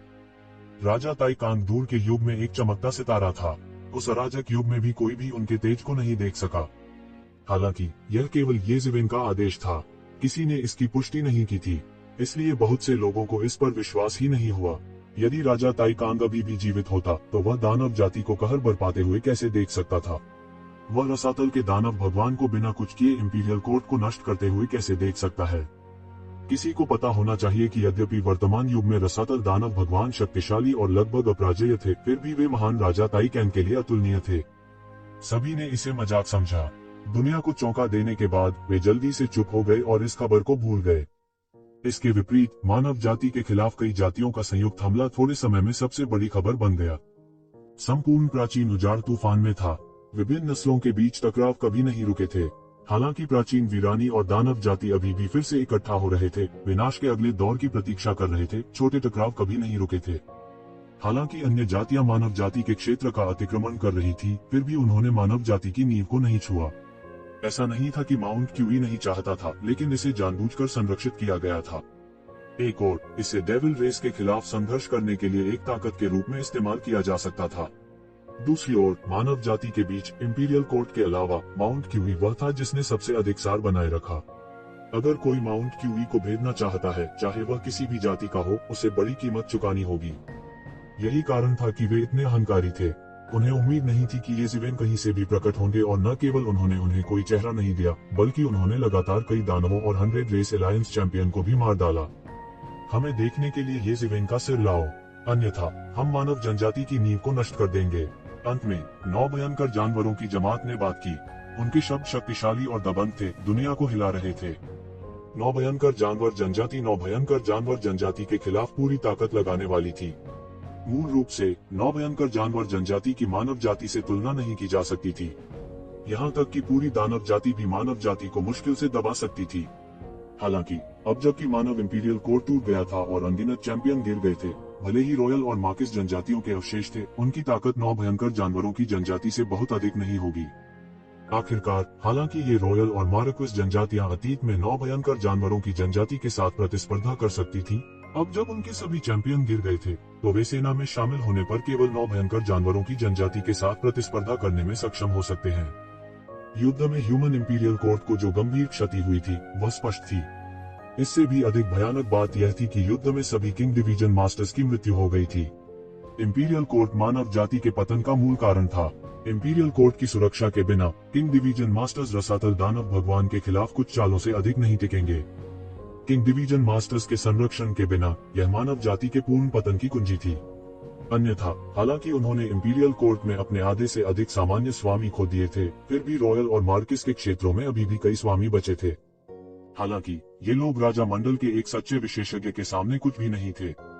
9 भयानक जानवरों की जनजाति ने वास्तव में घोषणा की थी कि वे मानव जाति को पूरी तरह से मिटा देंगे। उनमें अहंकार और निरंकुशता देखी जा सकती है। हालांकि मानव जाति केवल उनके क्रोध को निगल सकती थी, क्योंकि वे पर्याप्त मजबूत नहीं थे। 9 फियर्स बीस्ट जनजाति के बाद उत्तरी पर्वतीय जनजाति ने भी घोषणा की कि वे चाहते हैं कि येज़िवेन अपना सिर पेश करें। अन्यथा वे क्यूई पर्वत का सफाया करने के लिए 9 भयंकर जानवरों की जनजाति के साथ सेना में शामिल हो जाएंगे, मानव जाति की अंतिम विरासत और विरासत को पूरी तरह से मिटा देंगे। इस कारण से क्यूई पर्वत में मानव जाति की प्रमुख ताकतों को खतरे में कहा जा सकता है। कुछ लोग केवल दानव जाति या 100 जातियों के गठबंधन पर भरोसा करना चाहते थे। यहाँ तक अगर वे गुलाम बन जाते हैं, तो यह उनकी विरासत को काट देने और उनकी जाति को मिटा देने से कहीं बेहतर है। क्या मानव जाति के पूर्वज गुलाम होने से नहीं उठे थे? भविष्य में वह दिन होगा जब मानव जाति फिर से उठेगी। हालांकि कुछ लोग ऐसे भी थे जिन्होंने इसका कड़ा विरोध किया। वे अपनी पीठ झुकाने के बजाय मौत से लड़ना पसंद करेंगे। इन वर्षों में मानव जाति ने प्राचीन जंगल में महिमा का आनंद लिया था, और बहुत से लोग ऐसा बनने के इच्छुक भी नहीं थे। यह मानव जाति की अंतिम विरासत थी। यदि इसका भी उल्लंघन किया जाता, तो यह मानव जाति के विलुप्त होने से अलग नहीं होता। यहाँ तक अगर प्राचीन जंगल के विभिन्न हिस्सों में कई मानव जातियां रहती थी, तो उनमें और रक्त में क्या अंतर था? हालांकि ये मानव जाति के योद्धा आमतौर पर उच्च और शक्तिशाली थे, वे हमेशा मानव जाति की शांति और विरासत की रक्षा करते रहे हैं। यदि वे मर भी गए तो मानव जाति के पास क्या आशा थी। नॉर्थ माउंटेन जनजाति और 9 भयंकर जानवर जनजाति अभिमानी और दबंग थे। यहाँ तक कि पूरी दानव जाति और 100 जातियों का गठबंधन भी दोनों जातियों का समर्थन कर रहा था। वे मानव जाति का पूरी तरह से सफाया करने की प्रतीक्षा नहीं कर सकते थे। इस तरह वे क्यूई पर्वत में मानव जाति की विरासत को विभाजित कर सकते थे। वे लंबे समय से इसकी लालसा कर रहे थे। इसके अलावा समुद्री जनजाति और दानव जनजाति भी बेचैन थे, मानव जनजाति को पूरी तरह से नष्ट करना चाहते थे। मानव जाति की विरासत बहुत समृद्ध थी। इंपीरियल कोर्ट की लड़ाई के अलावा अधिकांश चीजें दानव जाति के हाथों में आ गईं। शक्तिशाली मानव जाति द्वारा एक बड़ा हिस्सा क्यूई पर्वत में लाया गया था। हालांकि मानव जाति अभी भी एक दूसरे से झगड़ रही थी, भले ही एक तूफान आ रहा था। बहुत से लोग अभी भी इस बात पर बहस कर रहे थे कि शांति के बदले में उन्हें येशिवेन को सौंपना चाहिए या नहीं। कई लोग ऐसे भी थे जिन्होंने दो टूक कहा कि येशिवेन ही थे जो इस संकट और परेशानी को लाए थे। उसके बिना मानव जाति पूरी तरह से निष्क्रिय पड़ी रह सकती थी। बाद में कई नस्लों के बीच युद्ध का लाभ उठाते हुए उनके लिए फिर से उठने का मौका हो सकता है। यह एक ऐसा समय था जब उन्हें कठिनाइयों को सहना पड़ा। येशिवेन बहुत हाई प्रोफाइल थी और इन परेशानियों का कारण बनी। कुछ लोगों ने यह भी कहा, येशिवेन को अपने आप को बांध लेने दो और अपनी सजा स्वीकार करने जाओ। येशिवेन को दुनिया से माफी मांगने के लिए मरने दो। इस तरह के शब्द कानों में भर गए, लेकिन किसी ने वास्तव में कुछ करने की हिम्मत नहीं की, क्योंकि हर कोई इस बारे में बहुत स्पष्ट था कि येशिवेन की ताकत कितनी भयानक थी। यहाँ तक जियुइन कबीले और उत्तरी पर्वतीय कबीले को भी येशिवेन के हाथों एक बड़ा नुकसान उठाना पड़ा। यदि यह वर्तमान मानव जाति थी तो स्वाभाविक रूप से वे येशिवेन को नियंत्रित नहीं कर सकते थे। वे येशिवेन के साथ बिल्कुल भी कुछ नहीं कर सकते थे, इसलिए वे केवल अगली सबसे अच्छी चीज के लिए तैयार हो सकते थे। येशिवेन पूरी मानव जाति की विरासत पर विचार करें और मानव जाति को बचाने के लिए खुद को समर्पित करें। वह मानव जाति वगैरह का नायक होगा। आखिरकार मानव जाति एक आपदा का सामना कर रही थी और उनके पास शैतान से निपटने का कोई वास्तविक तरीका नहीं था। लेकिन इस समय ये परिवार का जमकर विरोध हुआ। अब ये परिवार, जिसकी जड़ें क्यूई पर्वत में थी, की भी मानव जाति के बीच आसमान छूती स्थिति थी। और इसी तरह के शोर में समय बीतता गया। पलक झपकते ही 10 दिन बीत गए। कई लोगों के दबाव में उत्तरी पर्वतीय कबीला और जियुइन कबीला अब इसे सहन नहीं कर सकता था। मानव जाति को इतिहास बनने दें और इसे एक युद्ध में नष्ट कर दें। जियुइन दानव राजा ने ठंडे और बेरहमी से आदेश दिया। क्या उन्होंने नहीं कहा कि राजा ताइकांग प्रकट हुए हैं, तो उन्हें बाहर आने दो। अगर राजा ताइकांग यहाँ है तो मैं तुरंत पीछे हट जाऊंगा। जियुइन दानव राजा ने तिरस्कार पूर्वक घोषणा की।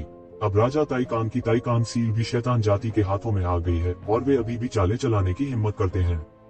मानव जाति फिर से विभिन्न कुलों की दासी बन जाए। वे केवल विभिन्न कुलों के दास होने के योग्य हैं। यह उत्तरी पर्वत कबीले का कुलपति था। जैसा कि 2 प्रमुख कुलों के कुलपतियों ने बात की, कुछ जागीरदारों ने भी शोर मचाया। वे मानव जाति का सफाया करना चाहते थे, मानव जाति को गुलामों में बदलना चाहते थे और मानव जाति को उखाड़कर उन्हें रक्त के पत्थरों में बदलना चाहते थे। रात में आकाश बादल रहित था और एक विशाल गोल चांद आकाश में लटका हुआ था। अनगिनत मानवीय त्रासदियों को रोशन करते हुए पृथ्वी पर ठंडी चांदनी छिटक गई। दानव जाति, जियुइन कबीले का आधार। दानव जाति के शीर्ष 10 शाही कुलों में से एक के रूप में जियुइन कबीला दानव क्षेत्र के भीतर एक विशाल क्षेत्र था। हालांकि जियुइन कबीले विशेषज्ञों के अलावा जो विभिन्न स्थानों पर तैनात थे, अधिकांश विशेषज्ञ पैतृक भूमि में एकत्र हुए थे। इस क्षेत्र में जल का नियम और अग्नि का नियम बहुत सक्रिय थे। यहाँ जियुइन कबीले के विशेषज्ञों की खेती की गति अन्य स्थानों की तुलना में बहुत तेज थी। दूर एक पहाड़ की चोटी पर चांदनी के नीचे कुछ आकृतियां दिखाई दी। असंख्य कुलों को डराना आसान नहीं है। आइए जियुइन कबीले से शुरुआत करें। इस समय आंकड़ों के बीच युवा राजा ने कहा। यह राजा ताइकांग था। उसका युवा चेहरा जियुइन कबीले को ठंडे भाव से देख रहा था। उसके बगल में हरे रंग की पोशाक पहने येशिवेन थी, जो उसकी पीठ के पीछे अपने हाथ रखे खड़ी थी। येशिवेन के बगल में एक अधेड़ उम्र का आदमी खड़ा था, जो एक स्टार बीस्ट से बदल गया था। स्टार बीस्ट के बगल में एक लंबा और मजबूत युवक था। यह कोई और नहीं बल्कि येशिवेन की अच्छी दोस्त ये फैन थी। इस समय ये फैन का चेहरा उत्साह से भरा हुआ था। जब से उन्होंने येशिवेन को पाया, वे बहुत देर तक इकट्ठा नहीं हुए, इससे पहले कि उन्हें पता चला कि येशिवेन कानून के खिलाफ जाकर पूरे जियुइन कबीले का वध करना चाहता था। इसलिए उसने स्वेच्छा से येशिवेन की मदद की। मूल रूप से वह येशिवेन को उन उपद्रवियों से छुटकारा पाने में मदद करना चाहता था। कौन जानता था कि ये लोग येज़ेविन के पिछले नरसंहार से इतने भयभीत होंगे कि उन्होंने दिखाने की हिम्मत भी नहीं की। इससे वह काफी बोर महसूस कर रहे थे। हालांकि क्या पूरे जियू यंग कबीले का वध करने से ज्यादा चौंकाने वाला कुछ था। चांदनी के नीचे खूनी रात का पर्दा शुरू हो गया।